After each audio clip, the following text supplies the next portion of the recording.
Well, You screwed that up. We're still live and we're talking. we're still okay. We're gonna do it this way.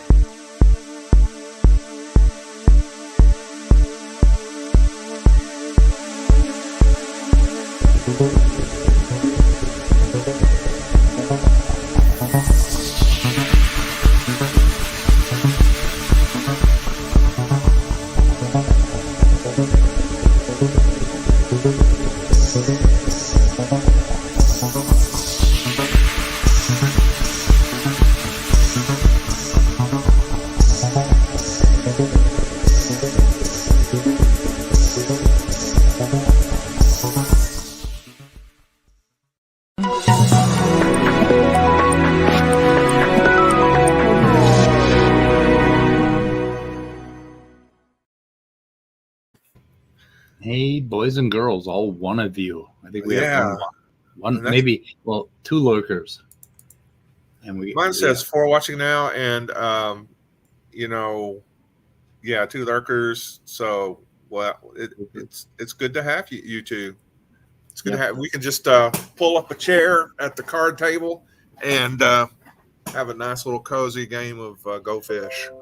Yep, we've confused our viewers so much in the last week, and I apologize, guys, for that. Whoever's listening, hey, Dave. But look who we drew in. We drew in Eric, and we drew in Dave.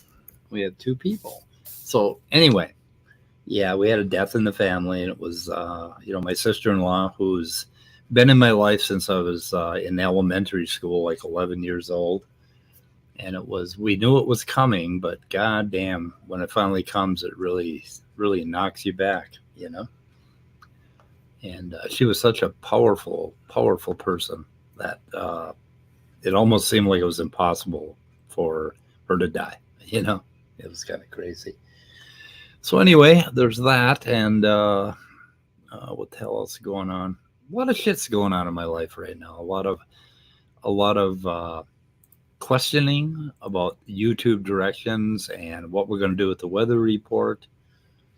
And I think what we are going to do with the weather report is we're going to do it as much as we can. But I think I'm going to do it more when I'm feeling it than having a regular scheduled weather report. What do you guys think of that? If anybody wants to respond in chat, and we could ask again when we have a few more listeners. But well, thank you, Dave. Also, Monkey for Banana extended his. Thank you, Monkey. Yep. Didn't spot that. Anyway, yeah, I think because Christ, everybody else, like James, a person, can't be any more specific than that.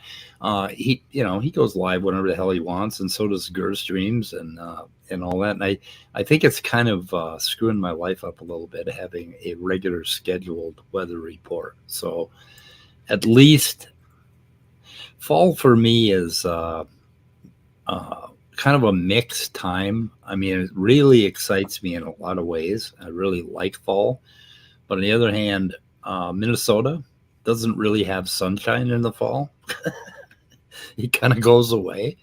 And I think I suffer a little bit of seasonal depression, and I'm just all over the fucking place, bouncing off the walls every fall. So we'll see what happens. We'll do the best we can. I think actually, if we sort of do it unscheduled, I think we'll actually have more content than if we try to stick to a schedule. What do you think, Scott? Yeah, we can. It's certainly worth trying. We can see how it goes, what it does to viewership and things like that. Yep. Yeah, it's good to have people on. Anyway, what do you know about Seventh-day Adventists, or is that how you say it, Adventists? Yeah, I used to know more when I didn't get directly asked on a live stream.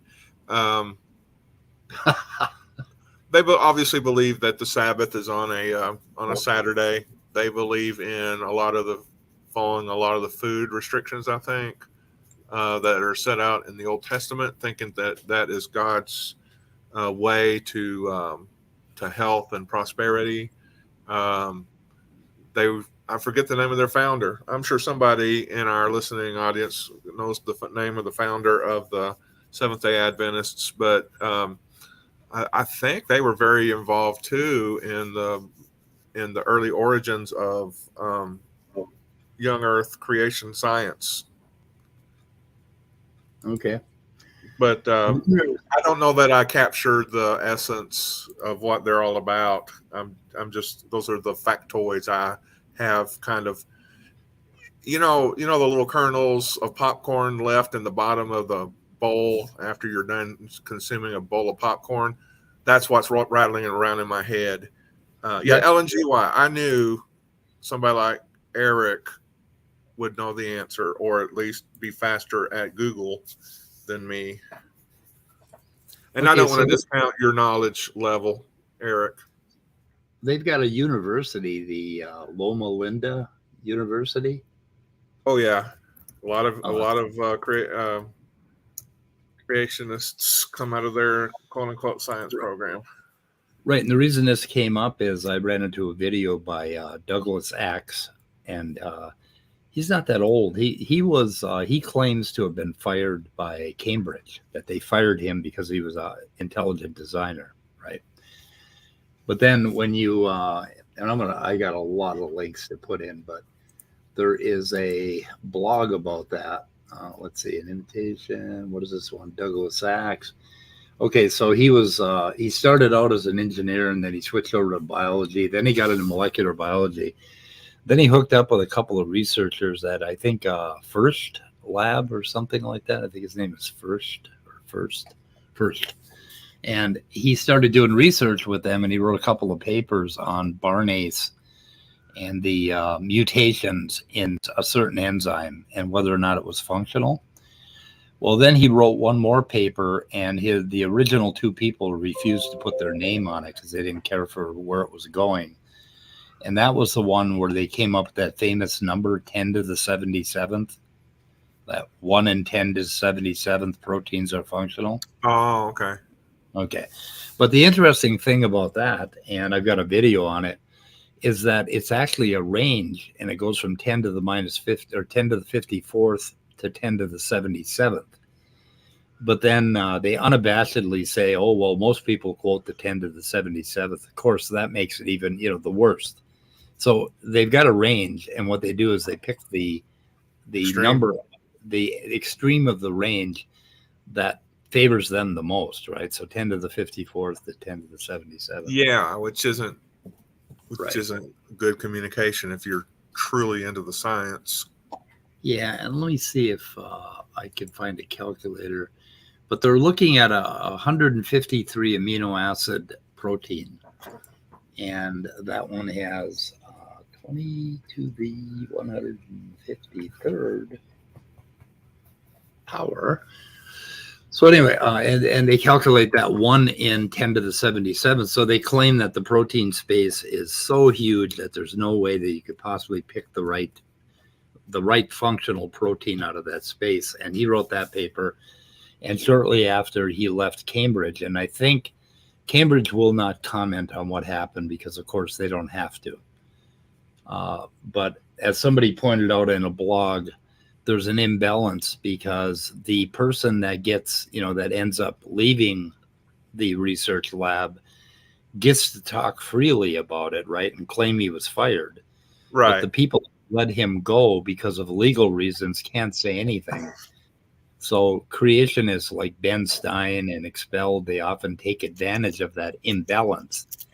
And they can make up whatever story they want. Nobody can verify it because, of course, the university is not going to, they're not going to say anything either way because they have, there are privacy laws and there are all sorts of things. But he was never actually working for the university. He had grants, right? And grants are usually 2 to 4 years.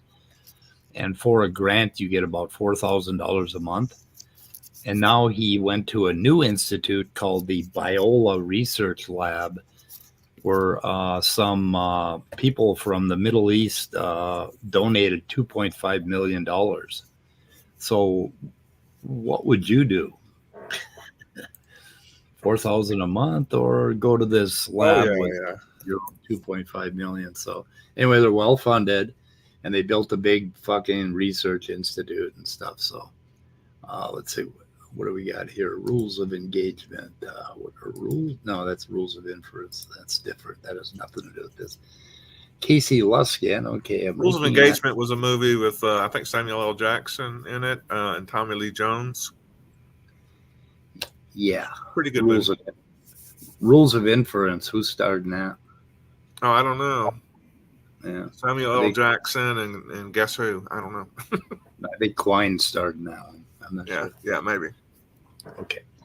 Anyway, Evolution News has an article about Douglas Axe and this program that he created. He had some weird program that simulated writing Chinese characters or something, and he claimed that disproved evolution. And then here we are, the $2.5 million donation funds science school's first endowed chair. And this, I believe, Douglas Axe was there for a while, and that's what it looks like. I wonder if I can blow that up a little bit. It's a pretty nice looking place. It's a lot of money to put into non-science. Yeah. And so they're doing research there. And what do we got here? La Mirada. You notice how non-science sounds a lot like nonsense. La Miranda's Biola University triple space devoted to science with new center to connect science to faith. So that's their mission, is to connect science to faith. We got Jason Torn and James Apperson in the side chat. Yes. We should put a link out because okay, today people can come in and talk. Okay. Let's see. This couple donated this $2.5 million to create this key faculty position, and somehow Doug Axe is involved in that, and I'm not entirely sure what the whole story is. So they're rich, stupid people. Oh, I'm sorry, I'm not supposed to say that. Somebody called him stupid. Okay, there's also a journal called Biocomplexity, and I've heard of that journal. I've heard of that journal. The purpose and scope. Biocomplexity published studies in all areas of science with clear relevance to its aim, including work focusing on the relative merit of any principal alternatives to ID, neo-Darwinism, self-organization, evolutionary development. Among the topics of interest, organization of, because Axe published in this. Let's see, and where is their scope? Okay. Unique goal, okay, for testing. Let me see here. And I'm not sure what they're about exactly. Something about biocomplexity, but I understand. I don't know. That always struck me as an intelligent design buzzword. Yeah, and I'm not entirely sure. I could be wrong, obviously, but so merit to claim that intelligent. Okay. Biocomplexity is a peer-reviewed scientific journal with a unique goal. It aims to be the leading forum for testing the scientific merit of the claim that intelligent design is a credible explanation for life. So it's an ID journal. So it's about intelligent design. And I don't know what they mean by alternatives, including work. They include work that focuses on alternatives, of course. But I don't think any real researchers ever publish in these things. Only the creationists do now. Yeah, it's and the intelligent designers. It's a creationist front, a disinformation arm. Yep. Hi, Jason and James and Command Cyborg. And did I say hi to Eric? I said hi to Eric a long time ago. I thought maybe. I'm not sure. Anyway, yeah, we put the link out there, so anybody wants to pop in and just chat, feel free. Yep. So then I found this from 2016. I found these videos on this what's his name, Paul Giem, who is actually an excellent teacher, and he does a really good job of explaining these papers. And Paul Giem goes on and let's see if I can get a picture of Paul. He's this salty old dude. Where is he at? Where's Paul? Paul. Come on, Paul. Where are you? He's there somewhere. Oh, well, that ain't him. What the hell? Okay, part one. It's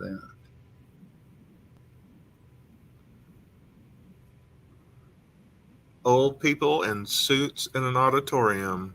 Yeah, there's Paul. Oh my gosh, we must be in Texas. So he's a doctor, and he actually does a really good job of explaining some of the protein stuff in some of the papers. And I was quite, I thought he was a really good teacher, but you could see where he was headed the whole time, and he most certainly was headed there. I think in the second one, he says, okay, we'll give a little listen here. This is conclusion. He's got a 4-part series on Douglas Axe's paper.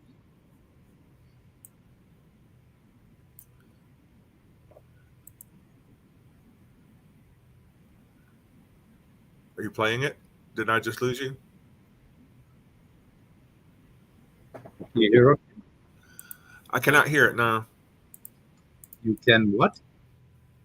You I cannot? did not hear the video. Really? Oh, Jesus. I am not lying. I am telling the truth. Okay, let me get rid of the cancel. So why are you not hearing the video? Try it now. No, I can't try anything. You have to hit play. Can you hear? No, I cannot. Oh my God. Now what? YouTube? What did you do? No shit. Stupid Horror Energy has shared with us a 2007 article from Panda's Thumb that refutes this Acts. one. Yep, it's this one. I already had it up. Acts 2004 and the evolution of enzyme function. I had that in the queue, but I'm trying to figure out why you can't hear my video. This is bad. This is a bad thing. Yeah. Okay. I thought I heard something. I can't hear it. I mean, it's mumbly. Okay, try now. I don't have to do anything. I'm supposed to just be able to listen. Okay. But I'm not hearing it. You're not hearing it? No. We're providing great entertainment value here. Well, this is brand new. I mean, it should be just the same as it always has been. By all rights and standards. This is what happens when Snack gets on the keyboard. Oh, no, Snack. What did you do? Oh, let me go check settings on standard definition. Okay, camera, audio. Speaker, stream one virtual, and virtual's on. OBS is on. And let's go look back. James has come to save us from the audio awkwardness. Hey there, guys. How are you? Hey, James. I'm doing fine. How about you? Oh, I'm doing pretty good. It's been a slow day. So, what's our current? What page are we currently on? Like, what's the We're topic? on the user's manual of the sound system that Speed is using because he can't get the video sound to come through. Okay, sound checked. Let me know. I can hear you. I see movement, but no sound. And I see two videos. I see like your browser with the video, and then I see something in the background. Yeah, there is something in the background. Okay. But I do not hear sound coming from it. I can hear you, but not the video. So we're using a new technology, like a new software that we didn't use before? No, same stuff. Didn't you do something to try to fix the echoing, and then Nope. That's what led to this? Or no, everything's set up the same as it always has been. Okay, same as it ever was. Same as it ever was. Sorry. Yeah. Okay, Chrome is on. It's got something to do with something StreamYard did, I think. Interesting. StreamYard. I'm shaking my fist. I would show it on camera, but I look like a mess. And you checked the box for sharing audio when you went to go share a screen, right? No, I'm not sharing a screen. I'm doing through OBS. Oh. Yeah, I don't know. You couldn't hear that? Not. Shit, guys. So virtual cam. Okay, that's set up. Uh, nope. Well, keep working on it. We'll let you know when we hear something. Yeah. So, in the meantime, it always surprises me when fundamentalists try to argue that there's proof of their God in science. Yeah. And I think, besides the obvious reason that no, there isn't, Yeah. it No, always, there it always, isn't. no, there isn't. But it always floors me, anyways, that they even want to attempt to prove that. Because when you ask them, why doesn't God reveal himself, right? Like, how come we don't? For example, let's say he does a miracle, allegedly. And so somebody survives a car accident and somebody else doesn't, or somebody survives it just barely, but they're crippled for life or whatever, right? So it's always fascinating to me because I'm like, look, why don't we see a big, giant, glowing hand reaching down from the clouds and personally, like, interacting with the scene and picking people up and gently setting them down on the side of the road so that they're safe, or zapping them with blue glowing energy to, like, restore their health or whatever? Why don't we ever see that? And their Yeah. answer from me has always been because God doesn't want to provide good objective evidence that he exists, because he wants us to come to him by faith instead Yeah, of good. I've heard that particular line of argumentation. Sure. So with that being the case, and that is the common response that I get when I ask fundamentalists about it. Because look, when we think about it, if everybody got to see a big giant blue glowing hand reaching down from the clouds whenever he does a thing, there'd be no room for confusion that there is some super entity doing a thing. We would know which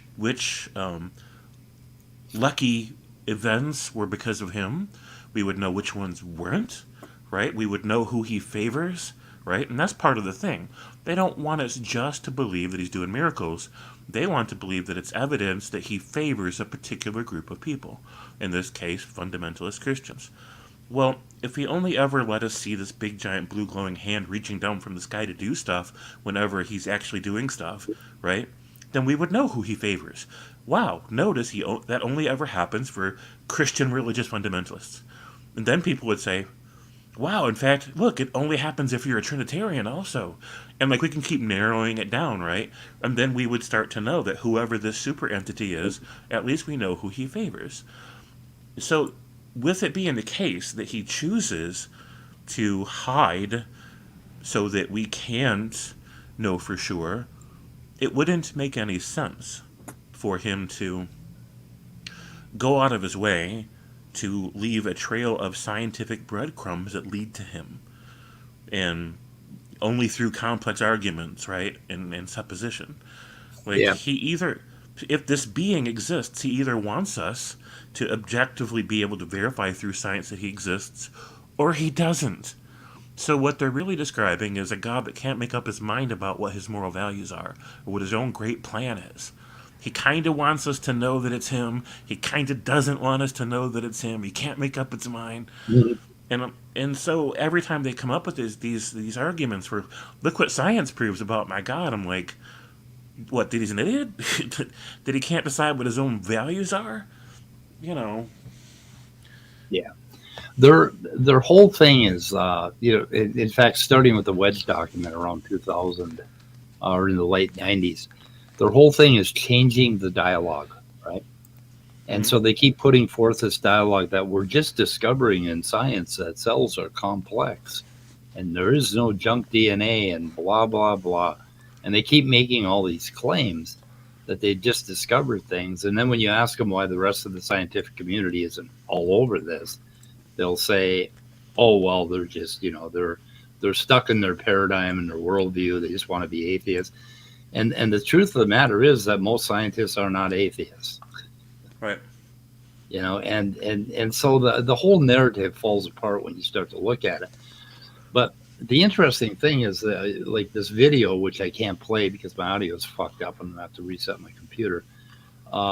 He goes on about, he's talking to all these old dudes in the audience, and they're going on and on about how, okay, Douglas Axe, his whole point of his book, I forget what his book is called. I don't care. Anyway, he wrote a book, and he says this over and over again. He said 4 and 5 year old kids automatically come to the intuition that everything in the universe was designed. Now, first of all, okay, let's The stop right there. appeal to underdeveloped brains. I don't remember ever thinking that everything was designed by something or somebody. I can't remember that. And I don't think most kids even give it a thought. Right. They, I mean, they might ask, "Dad, where did everything come from?" You know, but more often they will ask, "Dad, why is the sky blue?" You know, or something like that. But okay, so he claims that 4 and 5-year-olds have this intuition, and he claims to have done science to prove that 4 and 5-year-old intuition is correct, and all the rest of the adults are wrong because they get involved in institutional evolutionism and they get brainwashed, right? Mm-hmm. And so that's his whole point. So here, Douglas Axe is standing there with 4 and 5-year-olds agreeing with him and claiming that all of the Nobel laureates and PhD scientists all over the world are wrong, which is a pretty bold narrative, right? Yeah, but I mean, 4 or 5-year-olds versus the world scientists. I don't know. It's toss up. We'll go with the scientists. I want to ask the question now. What part of the 4 or 5-year-olds' brains are fully developed at that age? What The part? brainstem. What neurology? What neurology is fully connected then? Yeah. So it's like appealing to 4 and 5-year-olds is why science was the thing that science was created to avoid, because things aren't like they seem intuitively. Mm-hmm. Otherwise, we wouldn't need science. We would just intuit everything.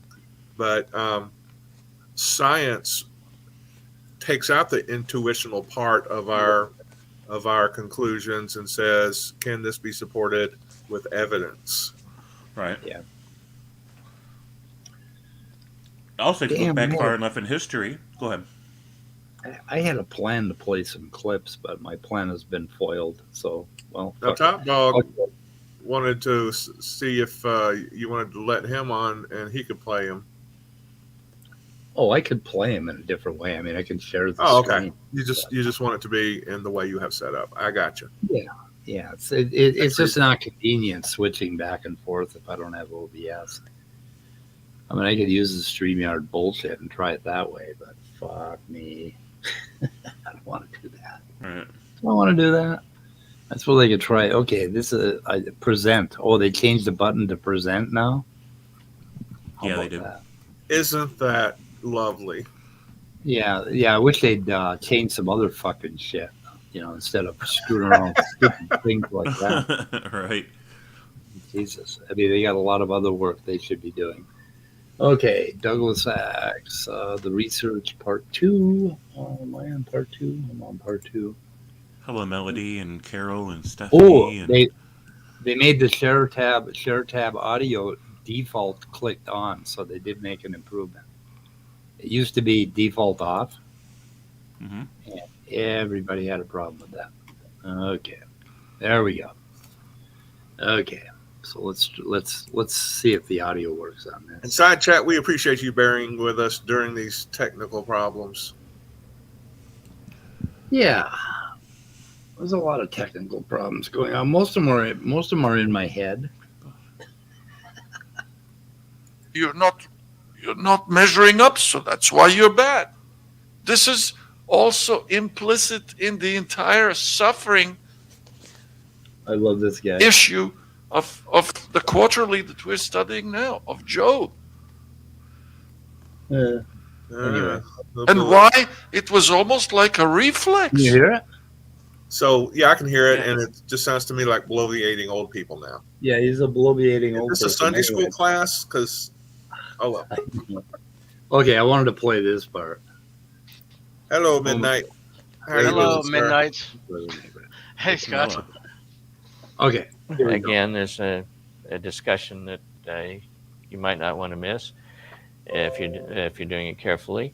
If set S is about 1,000th the side of set H as above, then the proportion of all sequences of large domain length that perform the specified function by means of any tertiary fold, that is, fall within the dark position portion of F, which is part of their previous discussion, is estimated to be in the range of 1 in 10 to the 77th to 1 in 10 to the 53.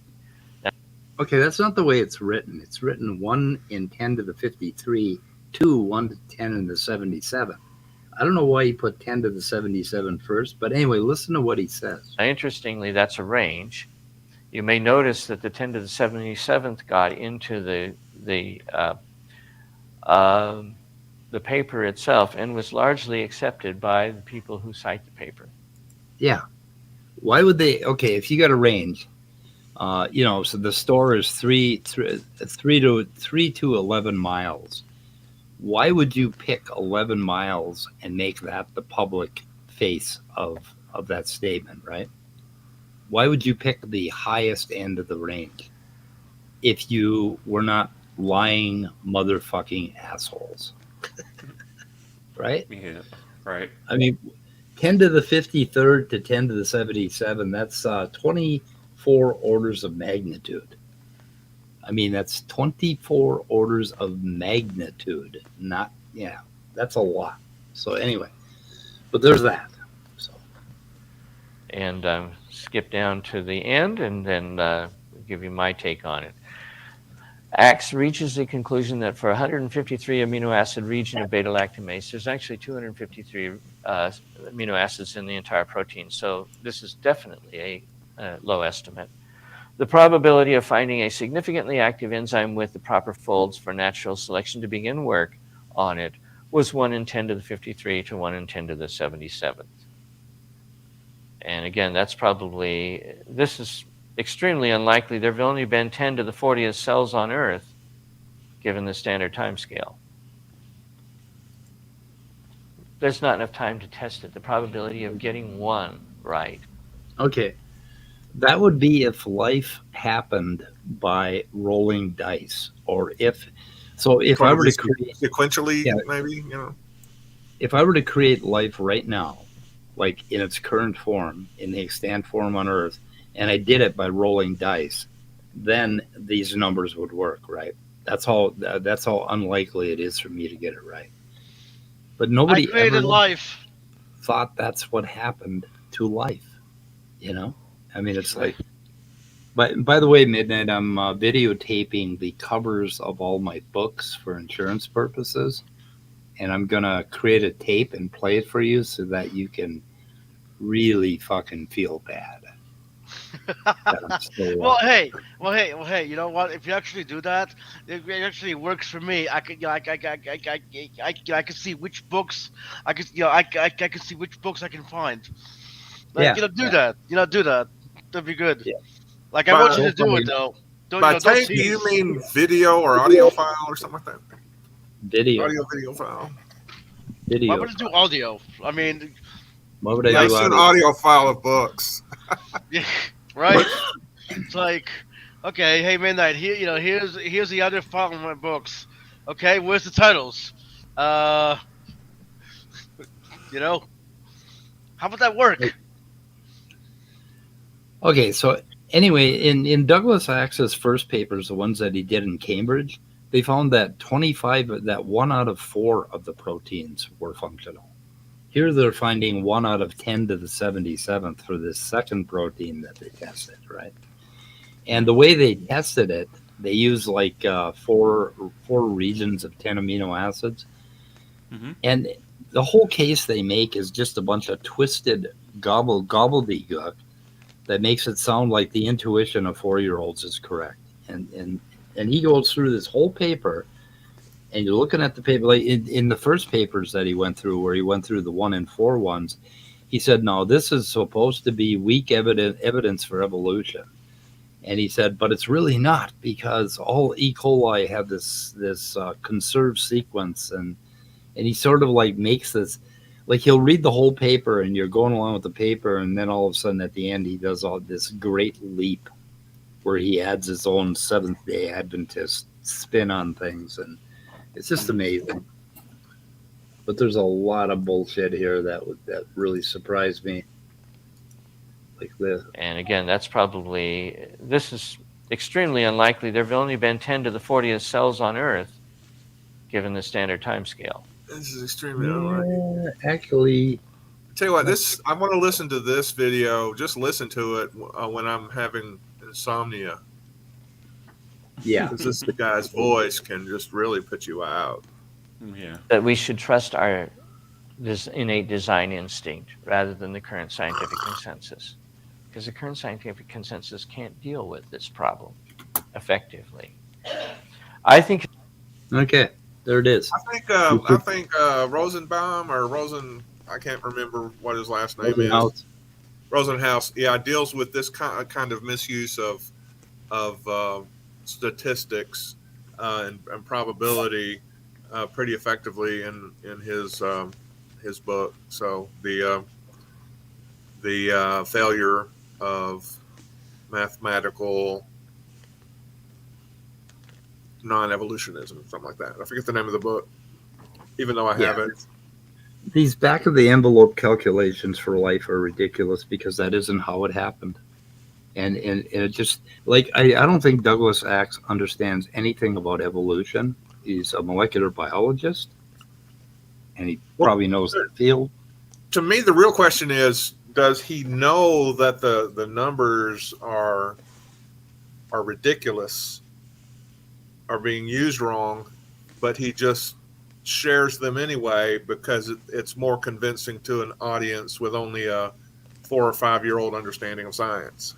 Yeah, and that's his audience hasn't progressed at all in their understanding of science, I don't think. So, goddamn, I can't switch between videos now. Of course, how are you going to improve your understanding of science when you go to church to get your science education? Yeah. Or go to a religious type of parachurch organization for your science education. Yep. Right. Anyway, let's see. Where is? Oh, I can still do this as long as I don't share audio. So let me see here. I wanted to go to a couple of blogs. Okay, there's this one. I'm going to link this one. This is the. Where is it? Whoops. Things are very slow right now. Okay. So this is that Panda's Thumb where they go through it and they just chop the shit out of Douglas Axe's methodology. So was that conical? Is that like protein space? Is that kind of a rendering of what protein space would look like when they talk about? Okay, imagine if you had a peptide with 3 amino acids in it, right? So the first one could be that. Okay. The first one could be any one of 20 different letters. Pick 20 letters from the alphabet. First one can be 20 different letters. Say A. The second one can be 20 different letters. Okay, that looks awesome. That one is G. Okay. And the third one is 1 of 20 different letters, and that one is I. So what was the first one again? I forgot. A? Didn't you say A? AGI. Okay, so we have AGI, right? But now, what that does, okay, if you imagine like a 3-dimensional graph, okay, or a 2-dimensional graph, now it'd be a 3-dimensional graph. Anyway, so that basically picks out one point in the space, okay? But now if we change the G to an H, that'll pick out a different point in the space. So every different possibility, well, okay, if you have a 6-sided dice, okay, you have 6 possible points that it could be when you roll that one die, okay? So that is a die space of 6. So you have six things in that space. So when you think about how many possible proteins you can have, if you have 153 amino acids, it's 20 to the 153rd power. So what you do is you imagine a space with all of those different variations in it, right? And then in that space, you have like a curve here of a certain part of that space that is functional. a certain part that will do a certain function. Okay. And what they're doing here is but the thing that they don't mention is every single protein possible with 153 amino acids, not just this one particular enzyme that they're talking about, right? And what they're saying is that out of that entire protein space, this one could maybe it could make a salt or something for you out of another. If you put a couple chemicals in a flask, nothing happens. You add this protein catalyst, and now your reaction happens, right? So it has to be a functional protein that does something chemically, okay? So what they're talking about is how you would color that space to cover all the possible combinations that would do this one function. So that's called a protein space. Does that make sense? It does. Yeah. Okay. So that's what they're talking about with protein space. And they're saying you can't get there from here. They're saying that evolution couldn't possibly have developed a functional enzyme because I don't know why. Because I don't know what their because is. Their because seems to be because if you rolled a die and you picked one of those 20 to the 153rd power things, it would be very improbable that your dice would pick that one out, right? But that isn't the way life happened. Life happened with very small peptides, huge amounts of protein families all mixing together in a cell. And anytime something worked, that particular cell ended up in the future. It ended up having offspring.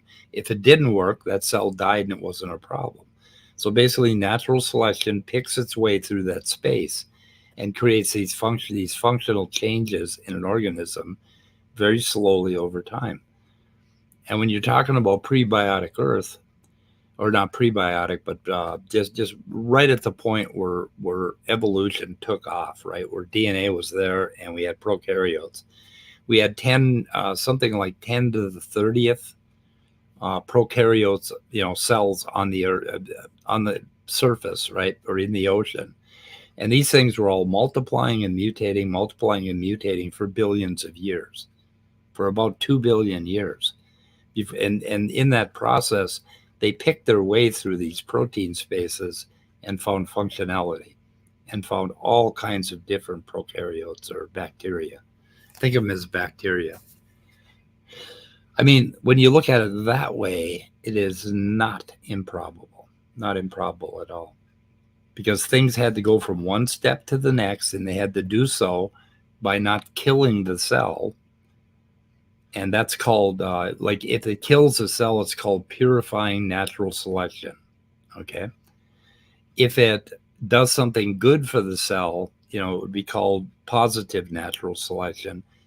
But a lot of changes happened that did nothing at all, didn't affect the cell at all, and that's called neutral.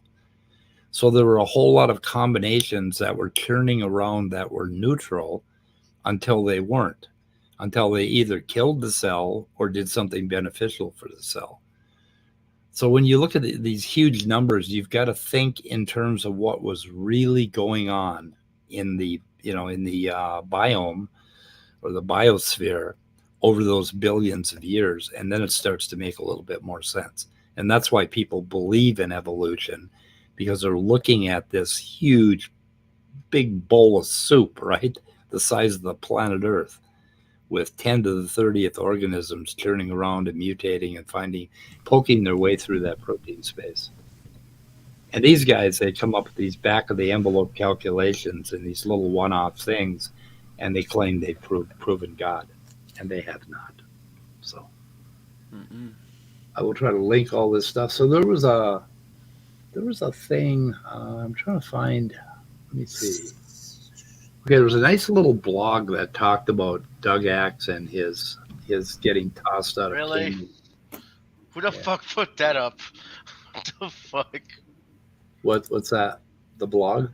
Oh, I might have Dad. accidentally. Yeah. I might have accidentally hit that. I don't know. What the fuck? Sorry, guys. So now we know how Tinder evolved. Oh, maybe I have it over And it was here. not by chance. American Horror Story. Oh, American Horror Story dropped today, I think. Oh, we got a new season of that. New season, American Horror Story NYC. Like Law and Order, kind of like Law and Order.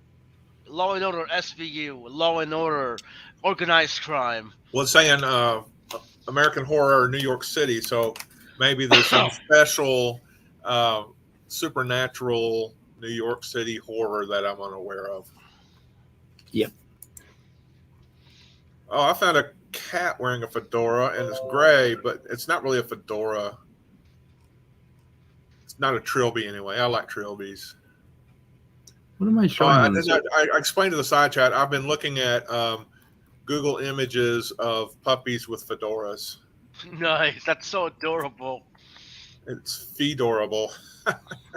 Okay, so yesterday, and I forgot, I thought it was on your channel, James. There was some guy that was talking like Muslims, and what the fuck was that? Was that you, James? I haven't had any Muslims on my channel yet. No, but he was a Christian, but and he had all capital letters. Where was that? Where did I see that? I don't know. It was a conversation yesterday with somebody. Do you remember what he was saying? He was going on about the eclipse and how the eclipse proves God, and he didn't see it as an atheist, but now as a Christian, he realized it. Oh yeah, the whole thing with girl yesterday. Girl streams.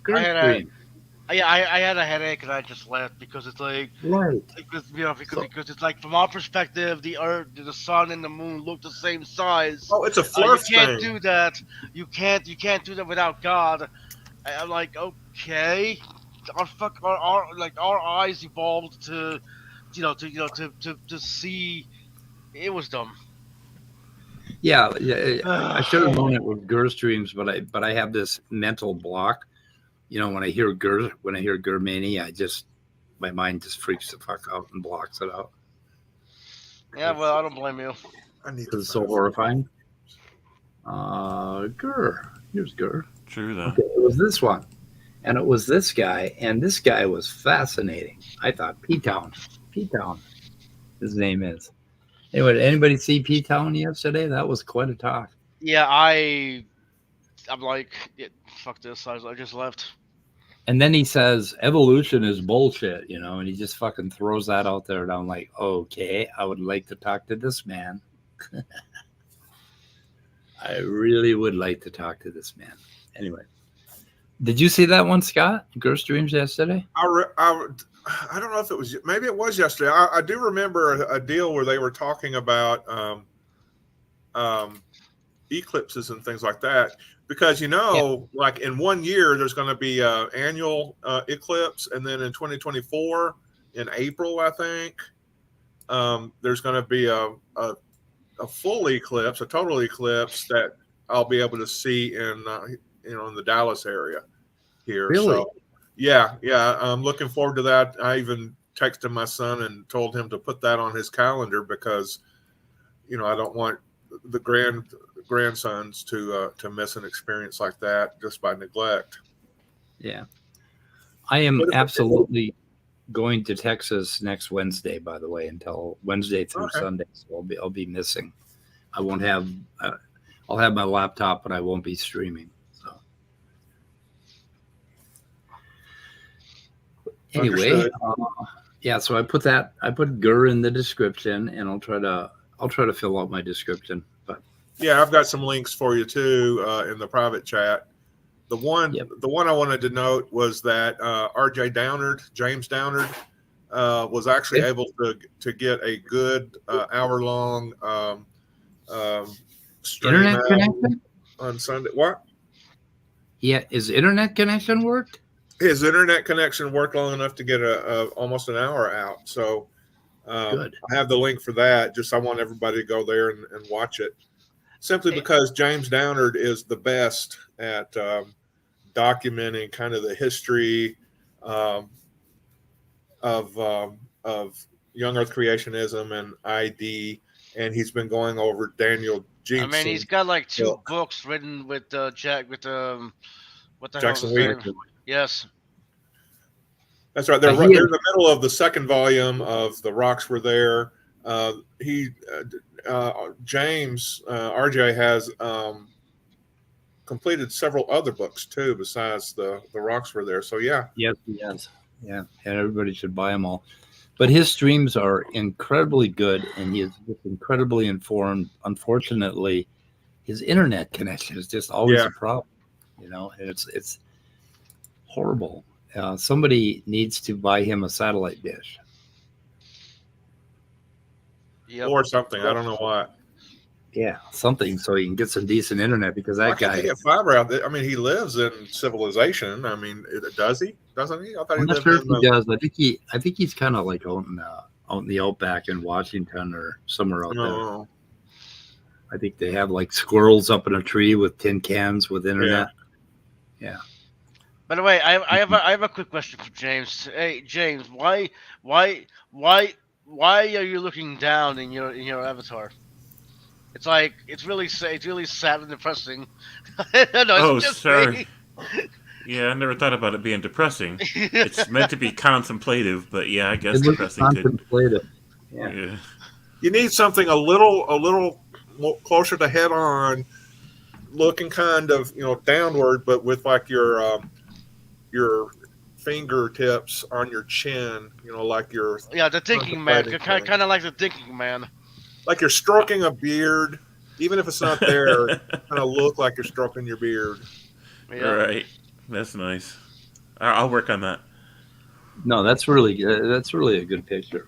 That's I mean, it is. I'm just saying. It comes across as like, well, okay, but what the hell are you depressed about? Okay. Unless he did. Midnight, I think you're go ahead. projecting. Yes, I Midnight- am. Fuck you. Midnight is projecting his depression onto you. It's contemplative. Well, there you go. It's much. This is a much better picture. This is okay. Midnight. This is James judging you. Okay, that second picture. Yeah. Well, Well, everyone judges me, so fuck you. Very- Okay, I got to do some links. I don't know what else is happening. I want a cat. Hey, Speed, can I have one of your cats? Oh fuck that! You can have all three. Yeah. Chris Peacock and Icarus have finally showed up. Now we can start the stream. Yeah, so like I told Scott yesterday, I had two depressed, needy little asshole cats. So I got him a kitten, and now I have two pissed off, depressed, needy asshole cats. I thought you had three. Well, the kitten's not pissed off. He is a needy little asshole, but he's not pissed off yet. He's just pissing everybody else off. So, Hello, Top Dog. something else. With the straight on pictures like this, people are going to think that we have Russell Crowe as a guest because James does kind of look a hell of a lot like Russell Crowe. I just got to say that. I don't know if y'all agree, but I kind of agree with me. Yeah, I think so. I get it a lot. Apparently, a sad, depressed Russell Crowe, I guess. Well, that just shows that as Russell Crowe, you have a full range. Full you should range. be proud of that sadness. Sure. I You appreciate should that. embrace it. Permanently in ASMR mode. Well, Okay, what guys, brings me engage in lively is- conversation.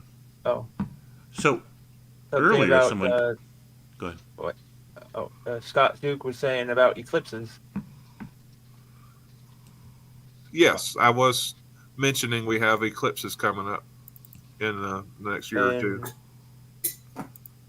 I need the exact date so I can see them on this program. I just Googled when is the next full eclipse in the United States and got the date. This program shows a lot eclipses within whatever date you give it, Yeah, called Celestia. that's a cool program. It's free. Which means Yeah, they're then selling your that's- data. Dave M has a video that my Yeah, cats there's will Dave watch. M's aquarium. Ooh, something fishy going on around here. So what was the one that was Eclipse that was in Chicago? You said. You mean Dallas? I think Or it'll be in Dallas. Chicago too, but I think it was April of 2024. Okay. And I kind of want to say April 8th, but I'm not certain about that at all. I'll go see it on this Eclipse Finder. It'll have all the dates. Yep, it shows April 8th. You want to check that one out? Sure.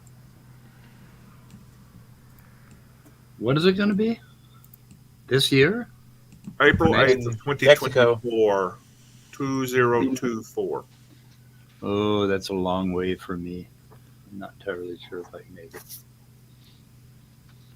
Wow, that is a really big aquarium, isn't it? You can see the shadow on my video screen. Oh, How interesting. I can go back and forth on it, and I have time lapse. Where's it going to be? Ooh, Mexico and then over the United States. Looks like. how much That of looks it? so Wow. fake. CGI. That's not Yeah, the it's real CGI, Earth. but it's based on real life. That's Yeah, I what know. makes the I'm difference. just. That was like when Superman That's around how the we know. globe when he tried to reversed time to save Lois. Do you guys remember that in the movie? I do. Yep. I do. Oh yeah, I It thought looks that like was such bullshit. shitty quality. What the fuck? I thought that was plot bullshit. Yeah, it was hard. It was a hard sell. That's for sure. Yep. I don't know. It Take just off looks to so orbit. weird. I mean, I was rooting for him because I It's didn't going want fast. to. Yeah. Wait, what the fuck? What the fuck is that shadow? Is that the moon? Yeah, that's the Yeah. eclipse. That's how eclipses work. Uh, Yeah. there we go. Just say your Well, mom. fuck off. I do know that. The fuck? I It's thought the maybe shadow you is like.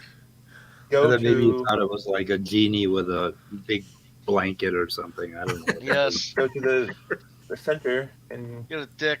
go to the moon. Big blanket. You can look from the Earth's perspective. Everybody loves me. Oh, it's God TV. It's about God TV. That's quite a fucking website that I found. Yes. It's about God TV. I love And everybody. I think the point that the guy in P Town was trying to make, or somebody was making, was that the fact that Oh no! Oh no! Shut it down! Otangelo was here. Oh shit. Oh, Okay. Tangelo. Fun fact. Fun fact. This motherfucker wrote a book that's 663 pages, and released it on Amazon. I shit you not. Doesn't count as 2 books. I know he wrote one. Yeah, it was 663 pages. I was like, yeah, fuck this. I'm not buying it. What happened to my video on OBS or my audio? What the fuck? That really irritates me. Anyway, For a while, he was offering it to free to anybody willing to read it and consider it, but you know, I've got a mean, copy. It's like, I got a copy. wait, you seriously bought Otangelo's book? No, I didn't buy it. He gave it to me. Oh, that's even worse. Yeah, he wants me to do a review, and he can trust me to do a really good review of his book. So yeah. Okay, well, I have mean, you if I- started reading it? Is it horrible? Is it terrible? Is it just copy and paste from his blog? What? Come on, don't give us a suspense. How is it? it's this stuff is really exciting and complex. God did it. That's the entire book. That's the outline of the entire book. He wrote Not down just- those 2 sentences, and they wrote a book based on that. Yeah, and not just any god, his god. Yeah, his God. Not My your God loser is gods. beautiful. Yeah. Celestia. Where the fuck is Gerstreams? I want to talk to him about that guy yesterday. No, don't P-Town? talk to him. Don't talk about P-Town. Have you attempted P-Town. in any way to contact him? P-Town is better off. I don't know. Is better off in the abyss. Okay, let me find an envelope and a stamp, and I'll send him a letter. There you go. That's a form of communication. Yeah. That's what they taught me in communication class way back in the 20th century. Who's That's the the part way of your we did paper it that when I backs was a up your kid. claim? We did it What was that way that? when I was a kid, and that was the right way to do it. Right? We want to That's go the back. way everybody should be doing it. Right. We want to go Yes. back to those days when we had paper evidence Why? Paper evidence is gay. of everything. Not that there's anything wrong with that. That's right. I mean, I'm gay, so There's nothing wrong with gay evidence. stupid whore Evidently. energy. You're stupid and lazy. That's why you keep repeating your errors.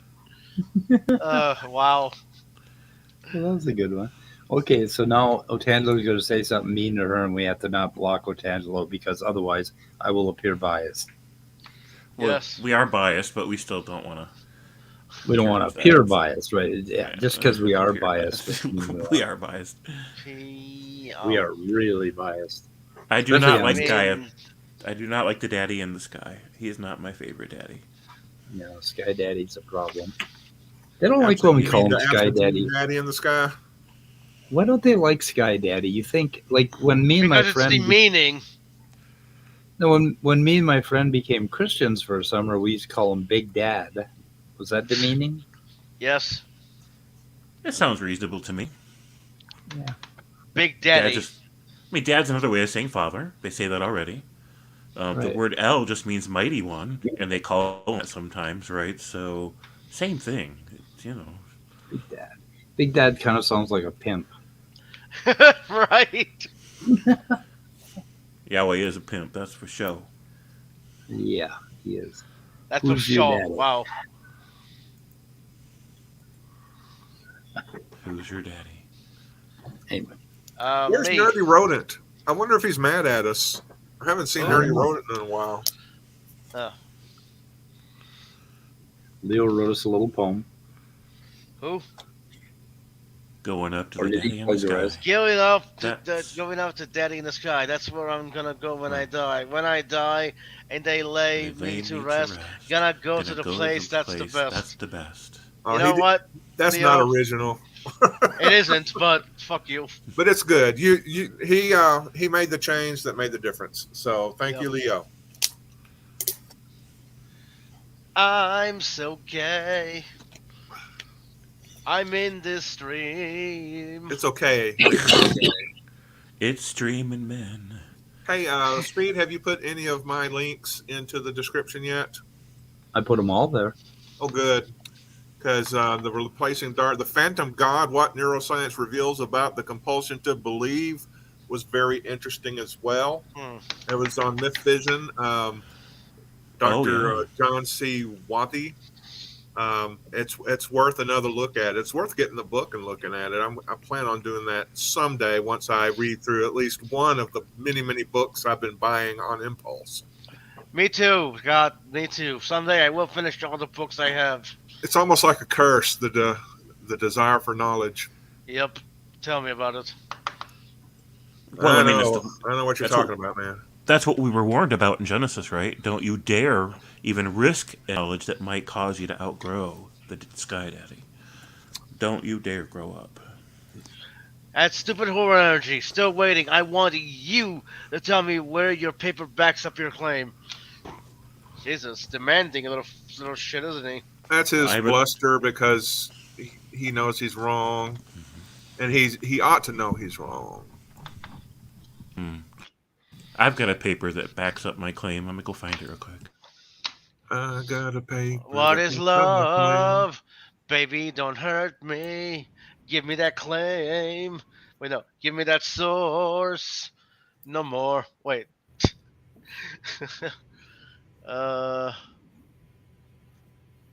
If anybody wants to see a debate review of Anna Kasparian from the Young Turks versus Dennis Prager of PragerU, that boisterous fella. Oh, really? Yeah. That's on Atheist Junior. I think it may still be live, or it may be done now, but you've got a link to that as well. Hopefully in the description, because I put it in the private chat. Just now you put it in a private chat, or Yeah, not too long ago. Yeah, it should. Because I put 1, 2, 3, 4. Okay, debate review on Casparian. Add Otangelo Crosso, Yep, or it's there. I'll give you my PayPal and you can pay me for tutoring you. I wouldn't mind being tutored by stupid horror energy. Yeah, she's very smart. I don't know why he says it that way. She could run circles around Otangelo intellectually, at least when it comes to biology. So I shared screen my paper that challenges his paper. Everybody. Okay, good. There we go. There's my paper that disproves Otangelo's paper. The napkin religion is the one true religion. The napkin. And it says right here on this napkin. Okay. There you go. Yep. Proof. Poof. Come on, guys. Riveting conversation is why I have you guys here now. Okay, because I'm busy. I've lost my way. I'm trying to get back through all these. I'm totally putting like 50,000 links in the description today. I think I put it in there 2 times. Oh well. I wanted to play more Douglas Axe stuff, but I can't because nobody can hear me. Nobody loves me. So, has anybody within our listening range ever experienced a total eclipse of the sun? Yes. Well, and then actually, I eclipsed a total eclipse of the heart. I experienced a total eclipse of the heart. Does that work? Total eclipse of the heart. Oh, I did. I did, Scott. Yeah. Back in like 68 or something like that, 69. So, even though we know it's coming, I wonder if people still get an odd feeling when the sky just goes dark like that. I know we have like night. It happens but it happens at a certain cycle. But when the sky goes dark like that,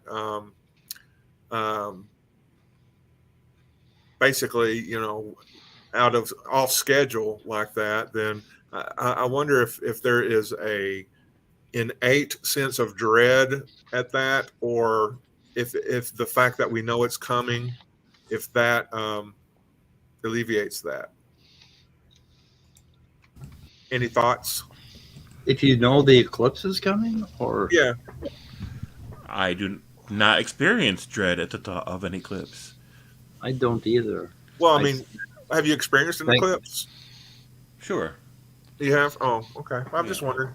It did not The only one I ever experienced was weird because the sun dimmed quite a bit, and so the sky, everything was just unusual, and that made me feel a sense of unease, but not dread or whatever. But before the temperature probably changed too. Say what? The temperature changed probably, so a lot of the air pressure and stuff maybe changed too. That's an interesting thought too. Signals that things aren't quite right.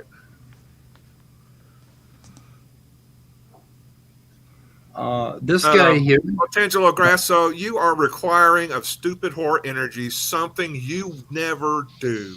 So stop it. proof. Hey, Willie Ignorant, fuck off. He wants proof. Okay. Willie Okay. Ignorant. So fuck off. this guy here, Kosovo Imam, was expelled. Kosovo Imam.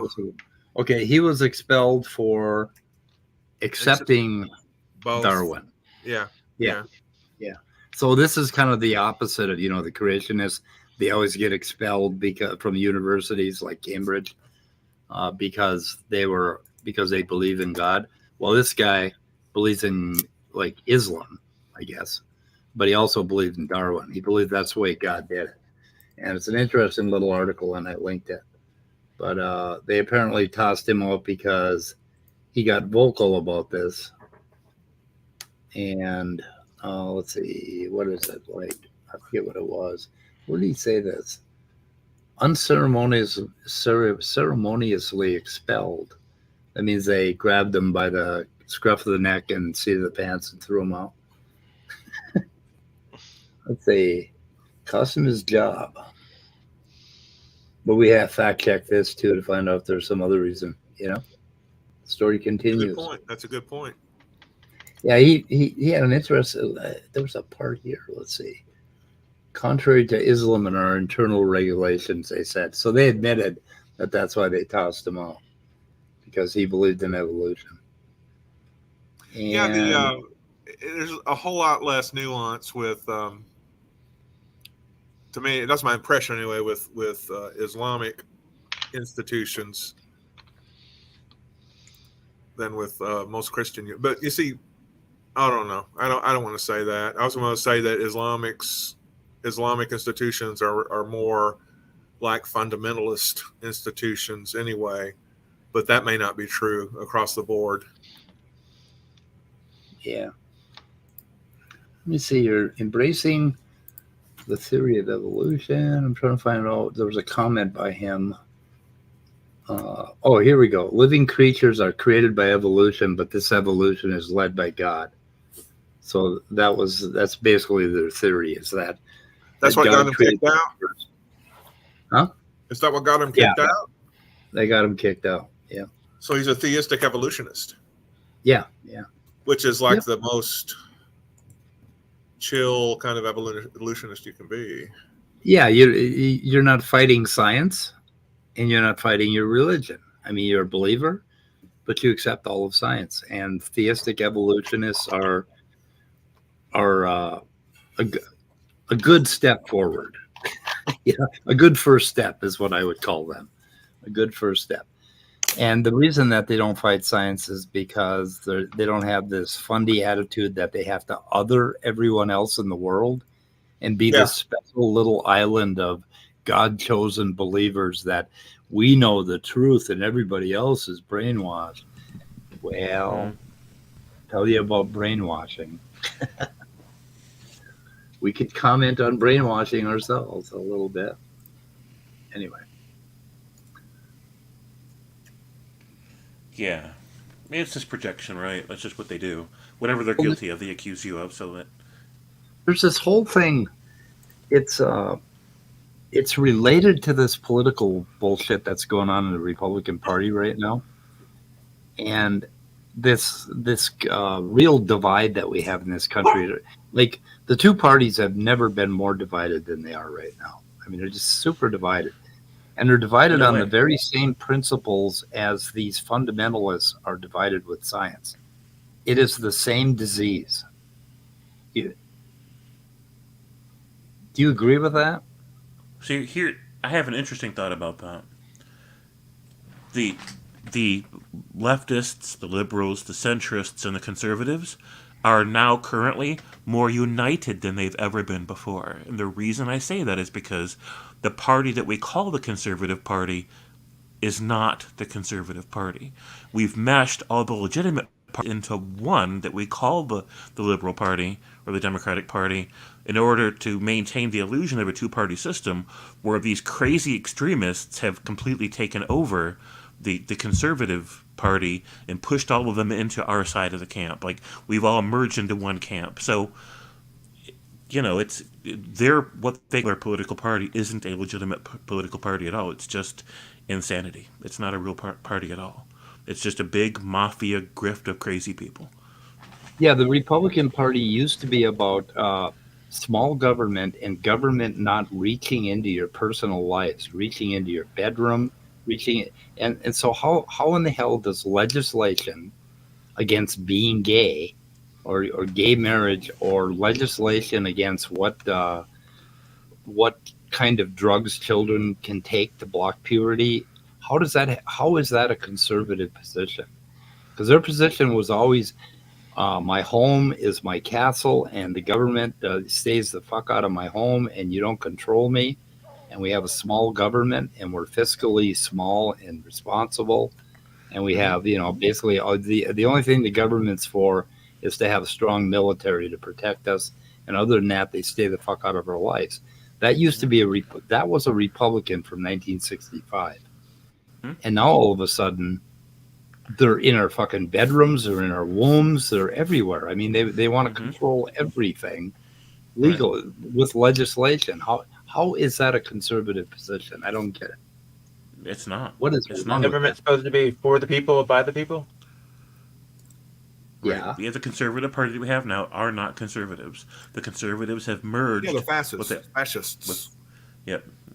The conservative party now is just fascist, totalitarian, authoritarian, theocratic, crazy people. It's a tinfoil hat. They're gonna basically control every aspect of our fucking morality in our lives. Mm-hmm. Yeah, if the government's going to get into my bedroom, they need to straighten up a bit, don't you think? Yep. You would think. Pick up the pants off the floor, the socks, just Right, they're going to be there, make themselves useful. Yeah, be useful. Dust a little. Yeah, right. That's Jeez. not what your government can do for you, but what you can do for your government. It's from an old saying from Kennedy. They've taken that too far. I heard Kennedy say that once. I heard that shit live on what's happening. Yeah. I'm really fucking more old. energy with a very insightful question for Otangelo. Mm-hmm. Why don't you just be intellectually honest and admit that even if you read the paper, you couldn't comment on it because you don't understand it? Yep. Okay, and I think I put Panda's thumb somewhere already, but I'm not sure if I have. I'm still working on my description, boys and girls. Yeah. So in the meantime, it's not as if the Christian God had been debunked. So even it's not even in the running. Like, it's completely debunked. So even if evolution weren't true, that that doesn't get us to Christianity, to a religion that's already been proven false. So what's the point of even arguing it, Otangelo? Really? Yeah. I wonder where Otangelo's book is. I have it somewhere. Books. I have them. I have some books.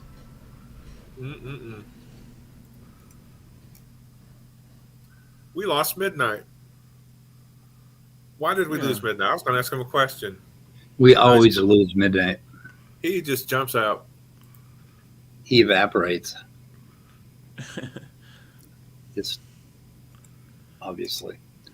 Well, on this program too, we can add mods and stuff that people make, which I got recently the James Webb, which you can't really see because it's in the dark. The actual satellite part. Yeah.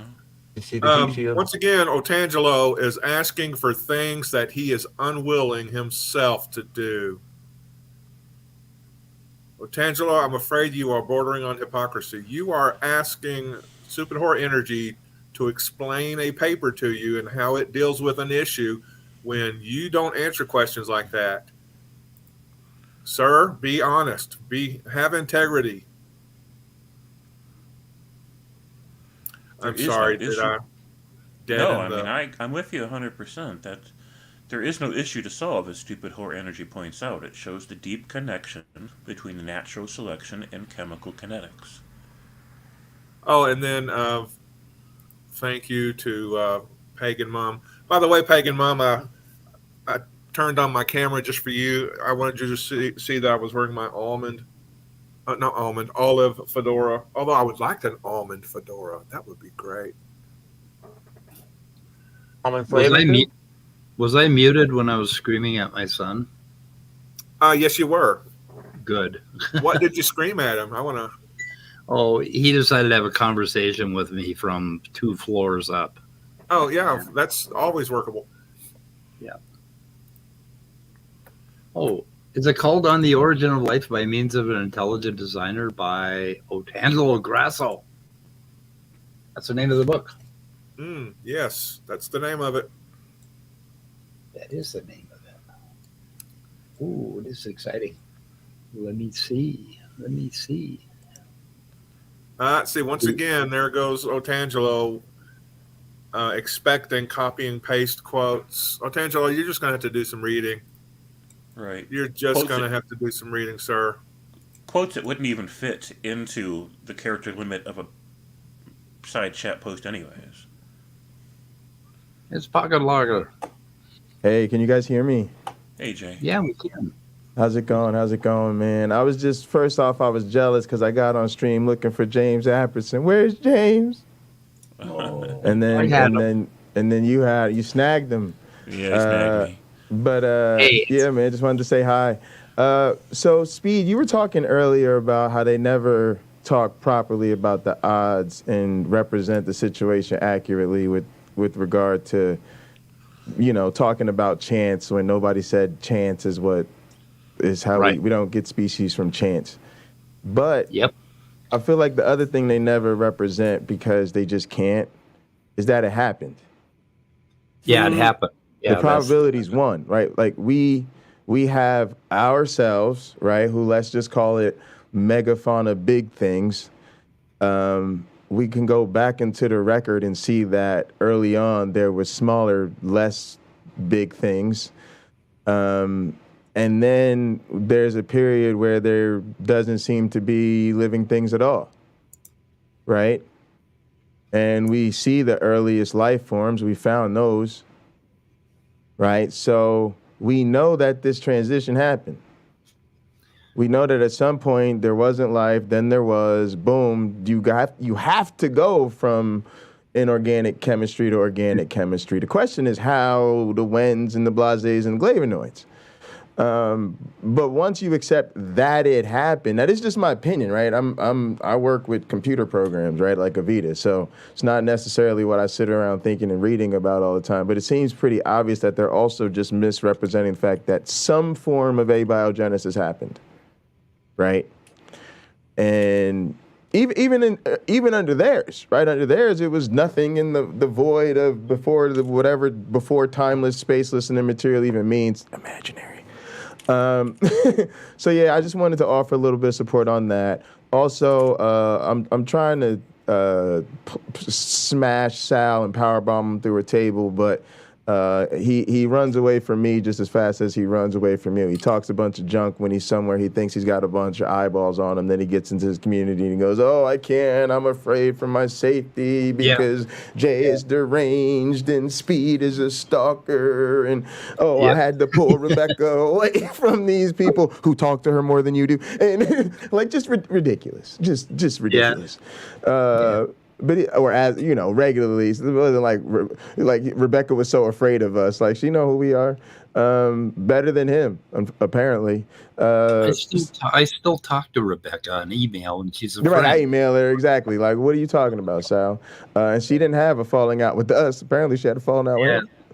She had it with him. How about them apples? He tried to rewrite history.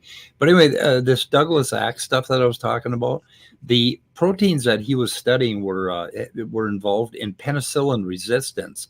And then this guy says, and it's clear that God had to design this. It's like, wait a minute. So God designed a bacteria that could kill us. And then he designed a penicillin resistant bacteria that could kill us better. It's like, when the fuck did he design this stuff? I mean, did he foresee penicillin 6,000 years ago? And he designed penicillin resistance into the back. I don't know. It doesn't make any goddamn sense at all when they talk about it. But I mean, if you're talking about antibiotic resistance in bacteria, that is clearly evolution that is happening in our lifetimes, right? Yeah. So they're just crazy. It's just wild. It's just denial. Like God designed things to kill us, and then he designed other things that gave us penicillin so we could kill the things that are killing us.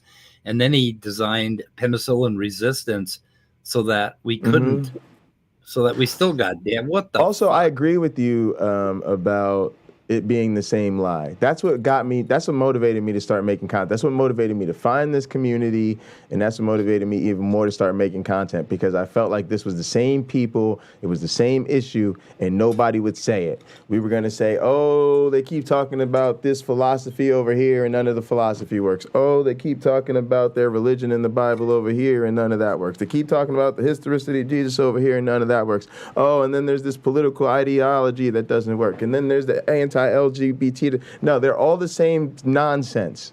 Anti-reality, clearly denying what everybody knows because you think you're somehow so privileged that you just get to be right. You just get to be right regardless until you get the backflip and do the ad hoc and the double toe tap until you come at something that sounds reasonable. And it's disgusting. But I just, for what it's worth, I agree with you. Then they get to be right about how I'm supposed to live my life.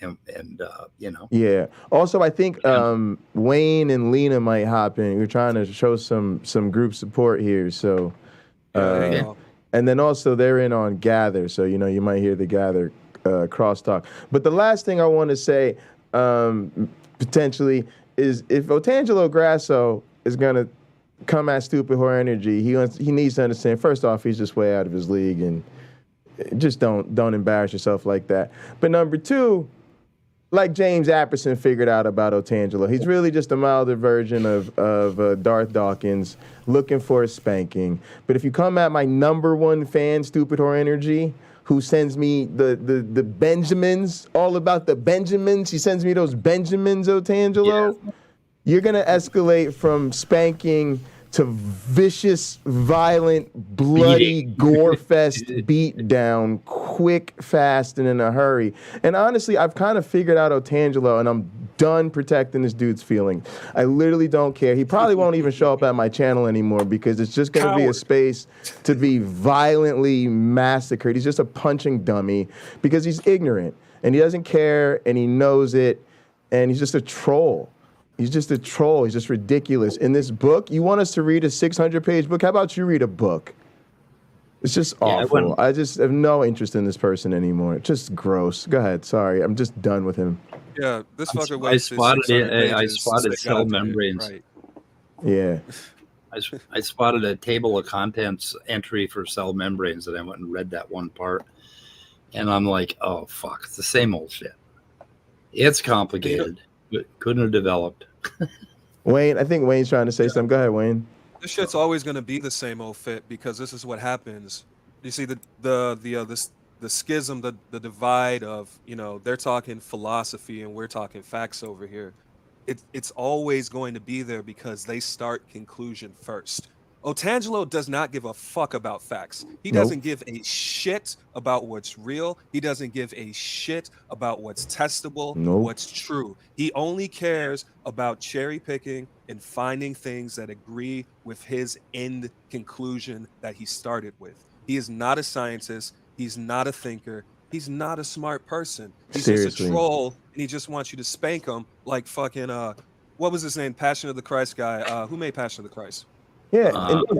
Mel Gibson. Yes. Yeah, he like Mel Gibson on South Park. He just wants you to spank him and say that he's bad so he can feel justified in his beliefs. Oh, I'm persecuted. Go fuck yourself. And just Go like Robert Beatty, he's a keyboard jockey. You know. Jesus was the same way. Elderly gentleman who needs to get a life. Yep. Jesus was all about spank me, spank me. Seriously. Right. So go ahead. I'm good. Is it because I'm in Gather? I'm trying. Okay, I hear Wayne, but I can't. You can hear him. Wayne, jump in jump in the link. Can you fit him in the StreamYard? Yeah, I got room for 4 more, I think. Oh yeah, you got 9. Okay, let's get it. Come on, Wayne. Whoa, okay. Yeah, it's the link pinned. Is in the chat. It's pinned in the chat. Oh, and it's pinned in his chat. Oh, Jay, by the way, have you heard of this program that Doug Axe developed? It's called Stylus. It's some sort of. It's not coming up for me in the link. Sorry. Some sort of evolution modeling. All right, hang on.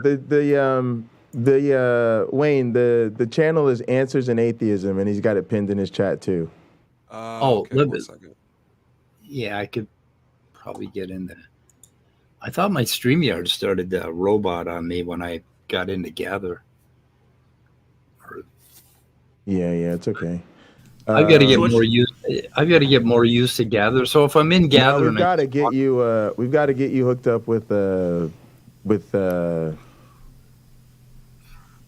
voice meter, right? Most people's computer is not your computer. You don't realize the software you use in your computer in an effort to try to keep a safe signal is very selfish with your program. So if you have one microphone that's hooked into USB or something like that, you can basically use it in one program at a time. If you've got an output that's like a headset or a set of speakers, you can basically use it in one program at a time. So if you want to send these things more than one place, you need a workaround. So you need something like Restream, which gives you virtual inputs and virtual outputs, and then you start to have independent mixes. So you can send your same mic to 2 different virtual outputs and then use those as one as the input for Restream and one as or StreamYard, and then the other as the input for Gather, and then you can use 2 separate outputs, and then you can route them both to your headphones, and then pick and choose, when and where you're listening to what. So and then also in Gather in particular, you can mute people individually. So if you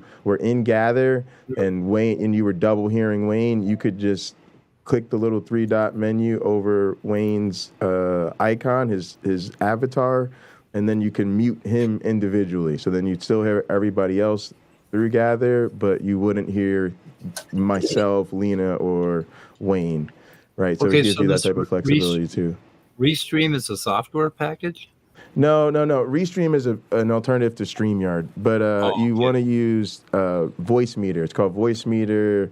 I would use Potato in the end. You're going to end up wanting to use Potato. Potato. Yeah, it's the one Top Dog Shattuck has on his screen right now. Okay. He does? If you want to blow that up. Yeah, I think I looked at that, and I think I downloaded it a while ago, and it wasn't quite ready for prime time on the Mac or something. It works. Once in a while it pops out. You just learn how to deal with it. Most streamers use it. It's the only alternative is to spend real money, get a mixer. That's what I do. I have mixers on both of my computers. Cool. Because then you do it all manual and it's all very reliable, right? I have separate USB outs and inputs for everything, and so I don't really run into those issues. So if I buy a mixer, I can plug USB microphones and cameras and shit into it? And if you buy, talk to me, make sure you get the right one. But the idea is that you can get one that allows you to have more control over where you're sending your signal. That's what I want. I want perfect control over. But yeah, I would. Yeah, I'd go with Voice Meter because it's easy, it's free. If you can use Voice Meter, then you're fine, and you won't really need one. But yeah, if not, then I'd go with the USB mixer. I'm using something called Loopback right now, and it's kind of fucking me. It fucked me today. I'm not sure what happened, but. Yeah, some people keep saying that's better than Gather, but I don't mess with it because sometimes Ubiquity is the best tool. Like everybody uses Voice Meter, so sorry, not alternative to Voice Gather, but alternative to Voice Meter. People say like, "Oh, use Loopback," and I'm like, I don't mess with it because not as many people rock with it. So with Voice Meter, can you turn up a channel? Can you absolutely? Yeah, you get a lot more control over everything. It's a lot easier. That's what I need. Okay, cool. Yeah. I'll take a look at it. It's Potato, eh?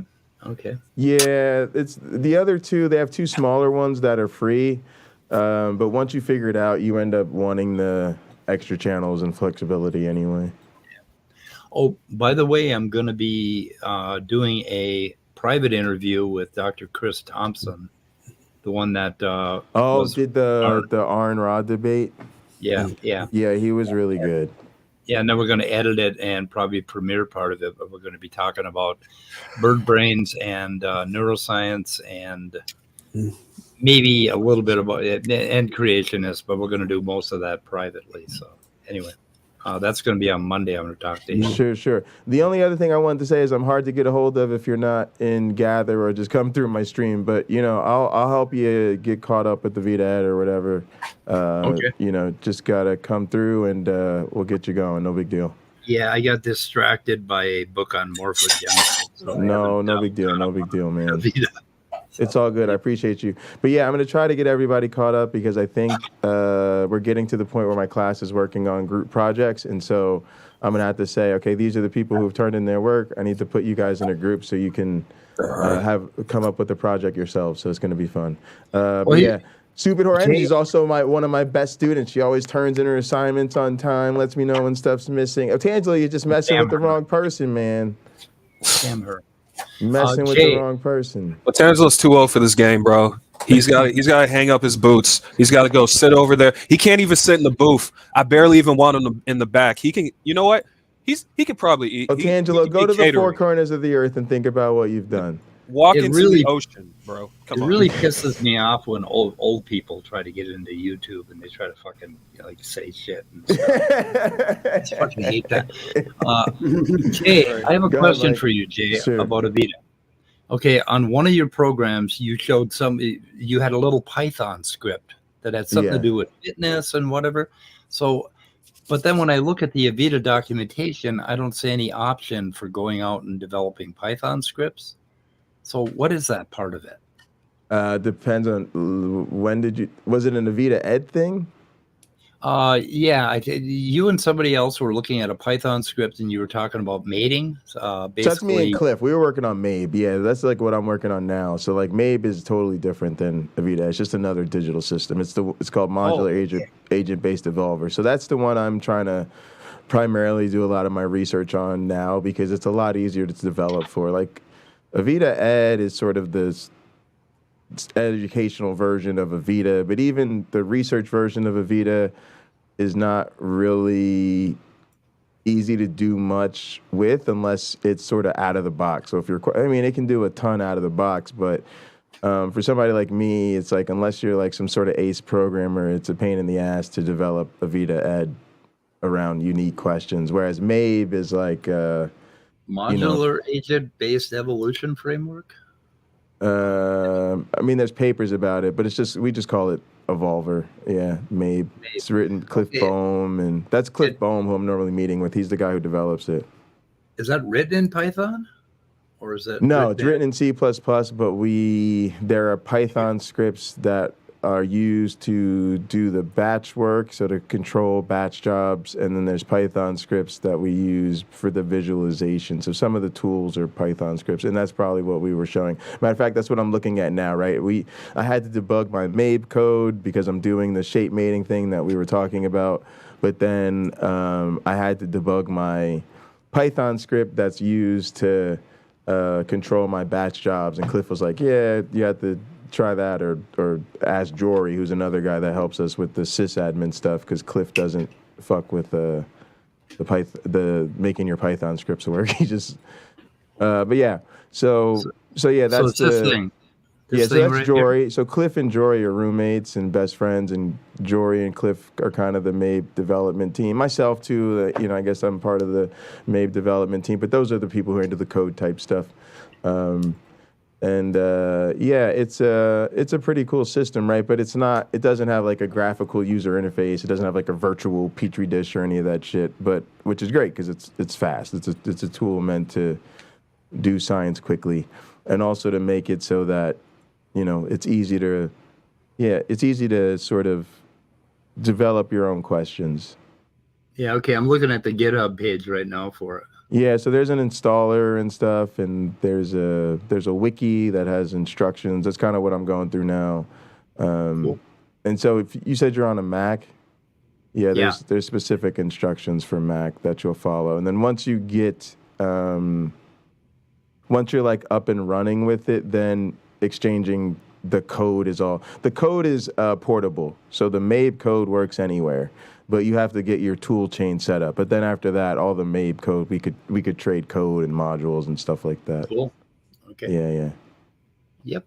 Okay, if I live long enough. Yeah. Yeah, man. That's how I feel about a lot of things, right? I need another. Appreciate you, Mike. 60 years. Another 60. I'll be 130 in 60 years. 131. You think I can make it? who knows though, right? I mean, there's a lot of advances, man. We're living a lot longer now than we used to. I want to let Lena. What's up, Lena? Lena came in with me too. Oh, and Wayne's here too. Everybody came over. What's up, Lena? Yeah, Lena, Can you hear me? Yeah, we I can sent hear an you. apology letter email to you. Did you get that? Because last time I For thought, what? I don't know. I thought I did something wrong. I'm not sure what. Well, whatever it was, apology accepted. Well, my mom taught me when I was a little boy that I'm always doing something wrong. So I guess that's the way I am. Seriously, yeah. James, I still feel bad about what happened on your stream the other day. Like, you know, I was just so excited to have you and gather and be co-streaming, and you know, Sure, I understand. the whole Some thing people happened. And it's not what I'm looking for, man. Yeah, some people just clash, and I tried to help Johnny understand that tone of voice and the energy that we bring to a scene matters. If we could just bring it down, like, things will just go Sure. smoothly. Because it's combative, but it provokes people into combative stances. And I guess I felt like I could have done more to bring it down, right? And in hindsight, I probably would have, you know. Right. I'm working with Johnny on that particular problem because he gets into this back and forth very easily, and it's something that he is working on personally, and he felt bad about it too. So, yeah. Anyway. So I'm not mad at anybody. And there was No. mistakes made all around. I made some mistakes. Johnny did. Jay and Wayne Sure. locked horns with him, and yeah, I'm not mad at anybody. It's just, you know, I was unrealistic when I got into streaming. I just thought it would just naturally flow and everything would go fine, and that's just not works. You got to do your job. You got to. You thought we were grown-ups. Basically, Yeah, as channel owners, James, we have to be willing to put both people in the back room when that happens. And I'm really weak about that. I'll always, like, if it happens to between Otangelo and somebody who's my friend, I will toss Otangelo, right? I need to toss them both. And I've got to That's get what I over. slightly disagree with, right? I don't feel bad about having a bias. Number one, I am biased, you know, and certain perspectives have more legitimacy than others. The other thing is the playbook of all these the playbook of all the other side is demanding equal time, right? Like, and I'm sorry, like if you get the same time as me, you better fill that time. Like, if you know, I have a 10 to 20 minute opener sometimes on my show. And you know what? It's fucking entertaining. If you think you got a 10 to 20 minute opener, you don't. It's just not that easy. And so we're not all providing the same quality of content. My audience, I can walk away and leave James by himself for an hour, and my audience would be thrilled. James is that engaging. If I do that with Otangelo, they're going to unsubscribe, right? Yeah. Because he's just sitting on some bullshit. And you're sitting on some bullshit does not get equal time to the people who we love to hear from and all of that. The other thing is there's elevation. Lena and Wayne and Scott and everybody that's on this panel, with the exception of Top Dog, who I just don't know that well, I consider a friend. So y'all are free to be on my stream whenever you want, for however long you want, if that's what you feel like doing, and as long as I don't feel like you're taking away from what I need to be doing at that moment. But everybody else is a guest, so it's hop in, say what you got to say, ask your question, and get out. And if you pick a conflict with somebody I consider to be a friend, I'm putting you in the back seat every time, because that's how I am to my friends. So it's just not equal. But that's different strokes for different folks, right? So you might want to establish a more neutral space, whereas for me, I'm trying to establish a safe space for my friends and my community above all else. And then, you know, fair and balanced to other people is way down the list towards something we do when we feel like we can afford that or feel like it. Yeah, well, to be honest, when people get into a back and forth shouting match on my channel, I am legitimately pissed off at both of them, whether they're my friend or not. I just don't appreciate. That's fair. Yeah, I hear that. I hear that. Yep. And I'll try to keep that in mind when I'm here too, right?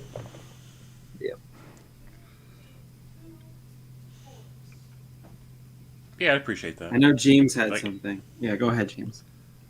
So, yeah, it depends. There's multiple variables to consider, right? Like, for example, if Derek was on my stream and somebody started pissing him, it, there's no contest. The other person's automatically getting put backstage no matter what it's about.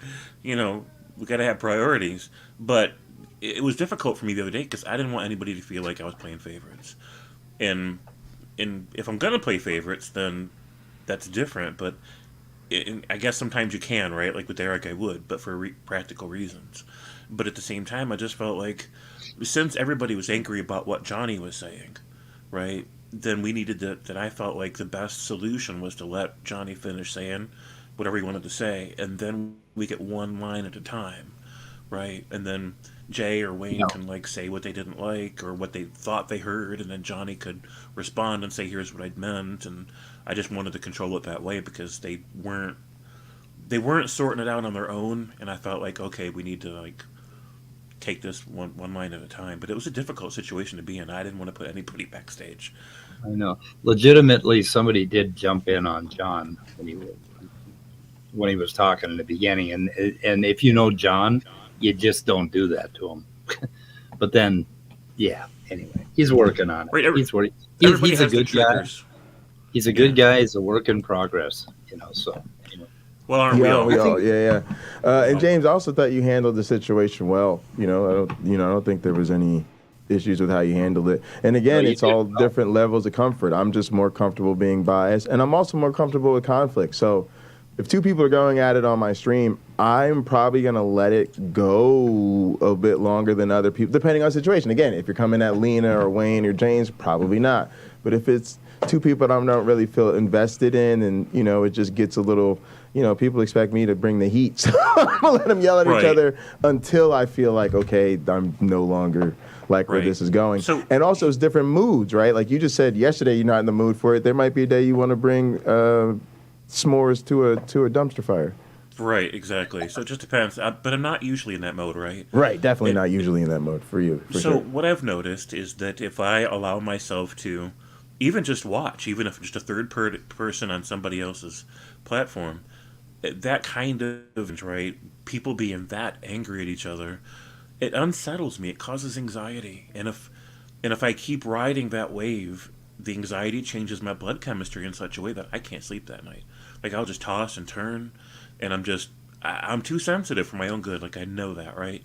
But that's why I quit so many debate forums on Facebook. Why I just unenrolled, right? Unfollowed. Yeah. And it's why sometimes I go over to Skylar's channel, and people are just so mad at each other. And I'll just even though I have a side in this, I care about the issues, and I think one side's right, one side's wrong, I still won't.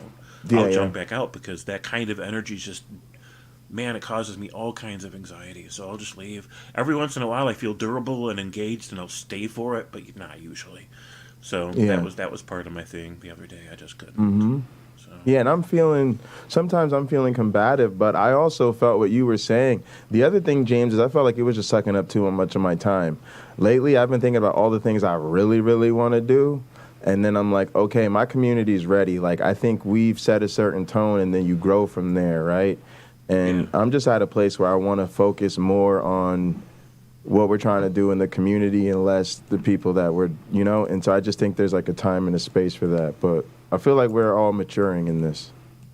Yeah, it's a learning process, a growing process, and, growing is difficult. Sometimes it's uncomfortable and sometimes even painful, and you got to weather it. You got to stick through it. So yeah, I'm trying to figure out how to fit this shit into my life and my studies and all of that. Same. We all are, for sure. Yeah. It's becoming easier for me, and honestly, it's because of Gather. Like, I feel like, I'm trying to create. Y'all know I've shifted a lot earlier, right? I used to be overnight guy, right? And we're still overnight. We're just overnight and Gather, where we don't have any restrictions. But now during the day, I'm trying to be live during the day, so it's like come through and work, or stream or whatever you want to do, or if you're in a different time zone. But I'm trying to normalize working together, right? And Gather's made that really fun. Right. So I really like that. Somebody timed to handle around. Okay. Yeah, probably deserved it. I mean, come on. Like how he just doesn't really engage, right? And I say the same thing to my mods. If they time him out, you earned it. Well, you got to put him. You got to put him in the back. You got to put him in the corner once in a while, or he never learns. Or all four of them, baby. And That's it's, what he's you know, here and for, the it's, spankings. it's because we love him. That's why we time him out and put him in the corner, because we love him, right? Oh, Tangelo, look at what you just said. 0 confirmed observations where evolution emerged spontaneously from a devolving chemicals. What the fuck? I think he meant to say life. Maybe he meant to say life. No, I think he meant to say some twisted nonsense that's twisted and contorted. And Tangelo, here's what would be my honest advice to these people. Just take it to where people want it. The thing I really do respect about the Jordan Petersons and William Lane Craigs, and for the most part, is they know their audience and they go to their audience. And when we engage with them, it's either because we showed up to say, I don't agree with you, or they're on some kind of debate or neutral platform, right? But when they write their books, they don't write them to atheists, right? The problem with Otangelo is he wants to go to ex-evangelicals who are deep into real science, either as, scientist or science, knowing people, right? And people who know the Bible is nonsense and people who don't believe in, and then he wants us to be his support system. And it's like, bro, we're happy to say, again, if I needed to borrow your lawnmower, I'd ask, but you're just picking the wrong audience for what you're selling, and I don't think that's gonna change. And I'm not trying to be mean, it's just an observation. We know why he does that, though. Why he picks the wrong audience, right? Here's Johnny. Hi, Johnny. What's up, Johnny? It's all love. We worked it out, baby. How's it going, man? Hey, what's up, Jay? Hey, James, did you get my message? Oh, from Scott. Yes, I did. When is that, Sunday? Sunday at 7 Central it starts. 7 p.m. or a.m.? No, 7 a.m. Central. Yeah, because I'm going to be out of town. I'm going to be out of commission on Sunday. Well, maybe. Fuck, I don't know. Anyway, I probably won't be there. Otangelo can't gaslight me anymore. He's a moron.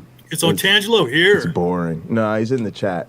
But look, I'm gonna dip out because I got a meeting soon, and I wanna get everything set up to make sure I transition to that smoothly. But I'm so grateful to have you guys on. I hope to see you later or soon. Definitely love everybody here. Appreciate everybody. Thanks for having me on, Mike. Thank you. All right, man. I'll see y'all soon. Peace out. Bye, Jay. Cheers. But so, is that something you'd be interested in, James? What's going to be the topic Sunday? Well, I don't know if you saw my message. I noticed my message disappeared after I put it in the.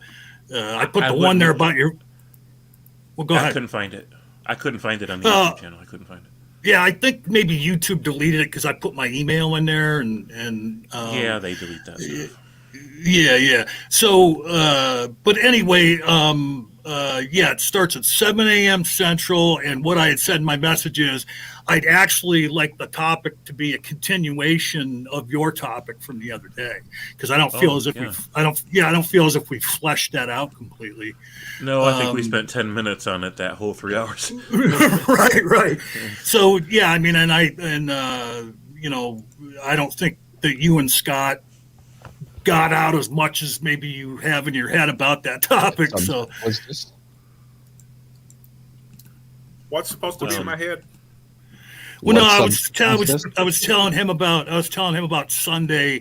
I'd like to continue the topic he had when you and him were streaming the other night. And what was that topic? It was promoting free thought and integrity in the skeptical community. Dude. I wish I certainly think we need to do more of that. Yes, absolutely. Yeah. I have some we're words going to talk on how about we it on can do that. Well, we're going to talk about it on Sunday on Counting the Gays, which is our show on my channel on Sunday morning at 7. And it's usually Mike and Scott hosting the show, but Mike's going to most likely be busy on Sunday. So that's why I was asking James if he wanted to do it. Yeah, I'd love to. Central Time is what compared to Eastern Standard Time? So the 7 a.m. Central would be 8 a.m. our time. Yeah. I can probably do it. I'll probably be awake. Probably. And if I want to do it. Did you say Counting the Gays? Is that what you... Because I know Jesus likes to be counted, so no, counting the days. Wait a minute. I'm going to explain to you something you already know. You've been there many times. That's right. It's kind of like counting blue cars. Counting the gays. That's a wholly, completely different show there. Well, that to be fun. Yeah. Anyway, I'm 26,220 days old today. Nice. And then I fucked up and said I was 21,481 days old. And then I saw Mike post. Yeah. And for some reason, me and him, we have the same last number always, but we're many, many, many days apart. Yeah. Yep. Yeah. So, Leo, have you had great streams lately that you thought went really well for you on your channel? No. No? Oh, my last stream went absolutely horribly, apparently. Really? I don't know what the issue. The issue was a StreamYard issue because both of my laptops and my phone did not waver once in the Wi-Fi signal. StreamYard kept saying it was really weak, though. I've had problems with StreamYard too lately. Yeah, I notice if I turn Gather on and I've got StreamYard on, everything starts roboting for me, and I'm not sure if it's roboting out to the stream or not, but it probably is. So you'll have to go back and review it. I'm not sure.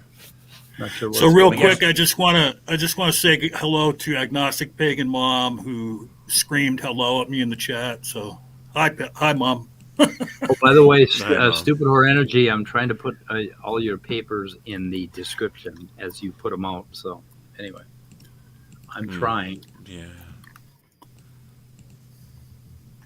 Oh, let's see. So, did you guys want to talk a little bit about how to do outreach better or how to promote our community and our values better? Or are we going to save all that for Sunday? Oh, I'm not going to be here for Sunday, sadly. Well, right, that's what I'm saying. I mean, if you have something you want to say, I'm not going to stop you. I mean, doesn't take away from Sunday at all. Yeah. If that's what you're interested in talking about, go for it. I mean, I just wanted to focus on outreach specifically because I think the content creators we have are amazing. And we have all the science needed on our side to make our cases and to lead people to the light of reason.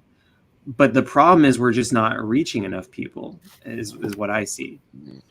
I just recently downloaded Truth Social, Getter. I think we. Let me ask you this real quick. Do you feel as if YouTube? Do you feel as if or does anybody here feel as if YouTube has watered down the skeptical community in recent years because of some of the changes they made? It seemed like, I mean, it seemed like atheist content is not promoted as much as it used to be on YouTube. Does that make sense or not? I think it just has to do with changes, maybe not even changes in the algorithm, but changes of what's flowing through it. I think a lot of people are looking more for politically reactionary content these days. And cat videos. But I do agree with Lena. I have to be honest. I think that some of the best atheist or at least secular content channels out there are some of the smallest ones out there, like Skeptic Haven. Tang is good. Digital Gnosis, Nathan's channel, Dan's channel. You ever see Godless Granny's videos? She's pretty good, Godless Granny. There's all the smaller channels, and I mean the larger channels and the larger names. I mean, Aaron, I think, is still doing content, which is fine. But like Matt, I mean, Matt's no longer a part of the ACA now. I think he's more on the line than he is AXP. And it just seems like that there's a divide almost, not necessarily in like a negative sense, but just more in that there's just a distinction between the community of people who like center around like AXP, the line, the like the larger channels, and then there's the like the rest of us that are sort of here in the smaller community. And like I said, I'm just being honest. I think there is Yeah. much more meaningful content in our community than there is in. I just do. I'm sorry. Like, I'm not trying to be Yes. mean or rude, but I think we've got much more meaningful content. Yeah, niches. That's what it is. People are just forming little niches. Well, and we can spare to spend an hour getting into the nitty gritty with a particular caller or or Tangelo or whoever it is. Whereas with these big shows, they've got to keep up the image in a way. Like it's got to they got to give them the atheist script, present the good image, and move it along. And there's just there's so many callers trying to get into the AXP. It's just it's not a good way to facilitate community. Frankly, I think the entire capitalist system we have is just ill-suited towards creating like a healthy public square, like a digital marketplace of ideas, the sort of thing that we would all we can do is work with want to have. That's all we can do. Yeah, but I think that there's more ways in which we can try and burst echo chambers and pop these bubbles.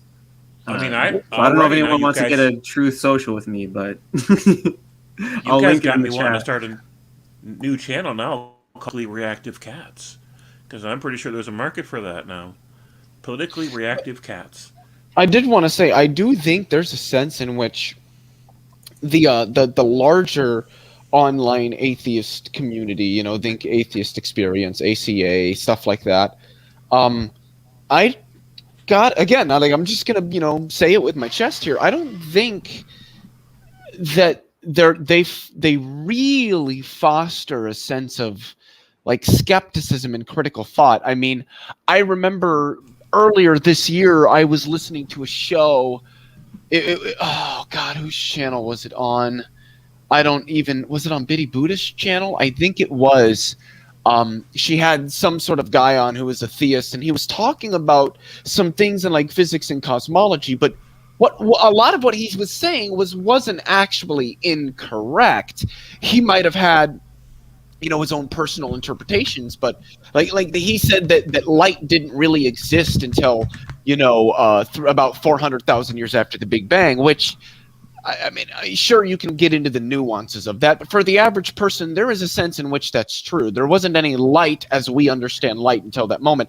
And when I started pointing out, like, wait, no, but some of the stuff he's saying is actually correct. And I have people like Jim Barrows and others that are like in the AXP and stuff telling me that I was wrong on these things. And the only reason that they thought that it was incorrect was because a theist was saying it. That was it. It's like straightforwardly, that was the reason. Because anybody versed in the relative or the relevant subjects would have known that like things he's saying are, number one, aren't false, and number two, I would argue aren't really that controversial or anything like that or that profound. But I was just baffled to find so many people that are in that broader online atheist community denying these basic things simply because a theist was saying them. I'll say I'm not as much a fan of Jim Barrows as Matt, but I get what you're saying. Yeah, I think he doesn't hear people out as much. Hey, and James, I guess Matt to some extent too. I sent you a message in the private chat there. Private chat. James. Oh yeah. All right. Yeah, shoot me an email sometime here, so I have your email. All right. So if I do decide if I decide to pop in on Sunday, is that okay, John? Yeah, sure. Because why not? Yeah, things are up in the air, but well, I mean, it's just like one of those things where I'd rather, Scott and somebody else, hash out the top. You know what I mean? Instead of me filling in for you. So, yeah, if you're still available, then come on in. The more the merrier, But as long as you said you weren't, you thought maybe you were going to not be available on Sunday, then I, took the initiative to reach out to somebody else, So, but yeah, we're not going to send you away if you show up on Sunday. Okay, that's what I want. Well, maybe maybe James will. I don't know. James might. No, I know. Whatever. Well, he's my sub. He gets to send me away if he wants. If he thinks I'm redundant, then yeah, just get rid of me. Well, yeah. Usually, like when you talk about like Broadway or something like that, if an understudy gets a shot, they don't want the star to show up. Yeah. Hey, Speed, I had a question for you. Which one? Do you do you like philosophy of biology? I do. Interesting. There's a book that I was reviewing. You could actually find the whole book available online. Let me just make sure I can get it here. I think I've got it. Yeah, here we go. That I obviously I don't know for sure, but it sounds like something you might be interested in. Let me just make sure that if I click the PDF link, it actually gives you the full PDF. Last time it did. I just want to make sure it does it again. I think I just downloaded like 3 books last week on philosophy of biology. Because this one seems really, really interesting. It is more like science-based, but they do discuss, within the framework of philosophy. It's called Everything Flows Towards a Processual Philosophy of Biology. It's by Daniel J. Nicholson and John Dupree. I've had Nicholson on the channel. Did you know that? Well, I'll send you the link to this. I don't know if you've heard of this book or anything, but I was like, I feel like Speed might be interested in at least some of this book, if not all of it. Definitely, I haven't taken the chance to read it yet, but he sent us links to it or something. It's free, I think. Yeah. With the link that I just put in there from the Oxford University Press, OUP.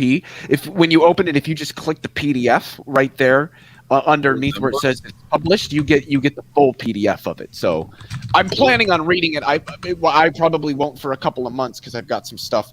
There's a section of it I'm reading on dispositionalism, a dynamic theory of causation, because I'm still reading in a lot of metaphysics of causation right now. So I'm going to be reading that here shortly. I was looking at the whole book, and I was like, this might be quite interesting, actually. I got a quick question for Scott. Before that question, real quick, would you just post the link in the comments? It's there. For the book? For everyone else? Just in both. Leo, before we leave that, I can probably get Dr. Nicholson to come on and talk about this. So that would be awesome. Cool. I'd be okay with that. What was that question?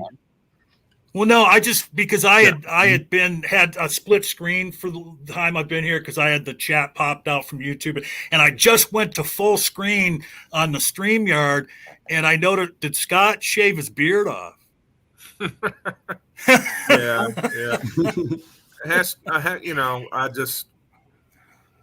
You get tired of it. You get things stuck in it, and they get all tangled up. Like let's say you're eating a chocolate ice cream cone or something like that, and it drips down in there. That thing can stay that way for days. You're looking pretty good, actually. You're looking good. Well, thank you. Yeah. Not bad. Yeah, I'm just gonna say it. His lucky wife.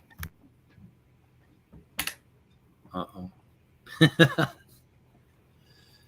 Well, guys, we've been going for over 2 hours. So what do we want to do? What should we do, boys and girls? Try and take over the world. Try to take over the world. Same thing we do every day. Just try and stop the people who are trying to take over the world. Oh, we got some sort of spam guy with adult dating site. Okay, they got hidden, so thankfully. So here's one for you. I wonder what everybody thinks of my idea for Speed that I told them the other day. Is I said, you know what you should do if you want to put the time, because it's a lot of work to edit videos, of course. But I think that it would be great, like if he started making, even if it was only once a week or a couple times a week, making like little short, like 5-6 minute videos where he takes something that some apologist has said in the video that's totally whack about science, and then like showing the clip of it and then explaining in a few minutes why that's totally batshit crazy. Yeah, I think you could call it like Speed Shorts or something like that. Right, yeah. Or call it Speedos. Yeah, that'd be cool. Speedo, a series of short videos on why apologists are fucking dumb. Speedos, that's great. And we can have an avatar made. With Speed with a pair of Speedos. He could have like a separate, and he could talk to Peter, get a separate introduction made for it and everything. Cool.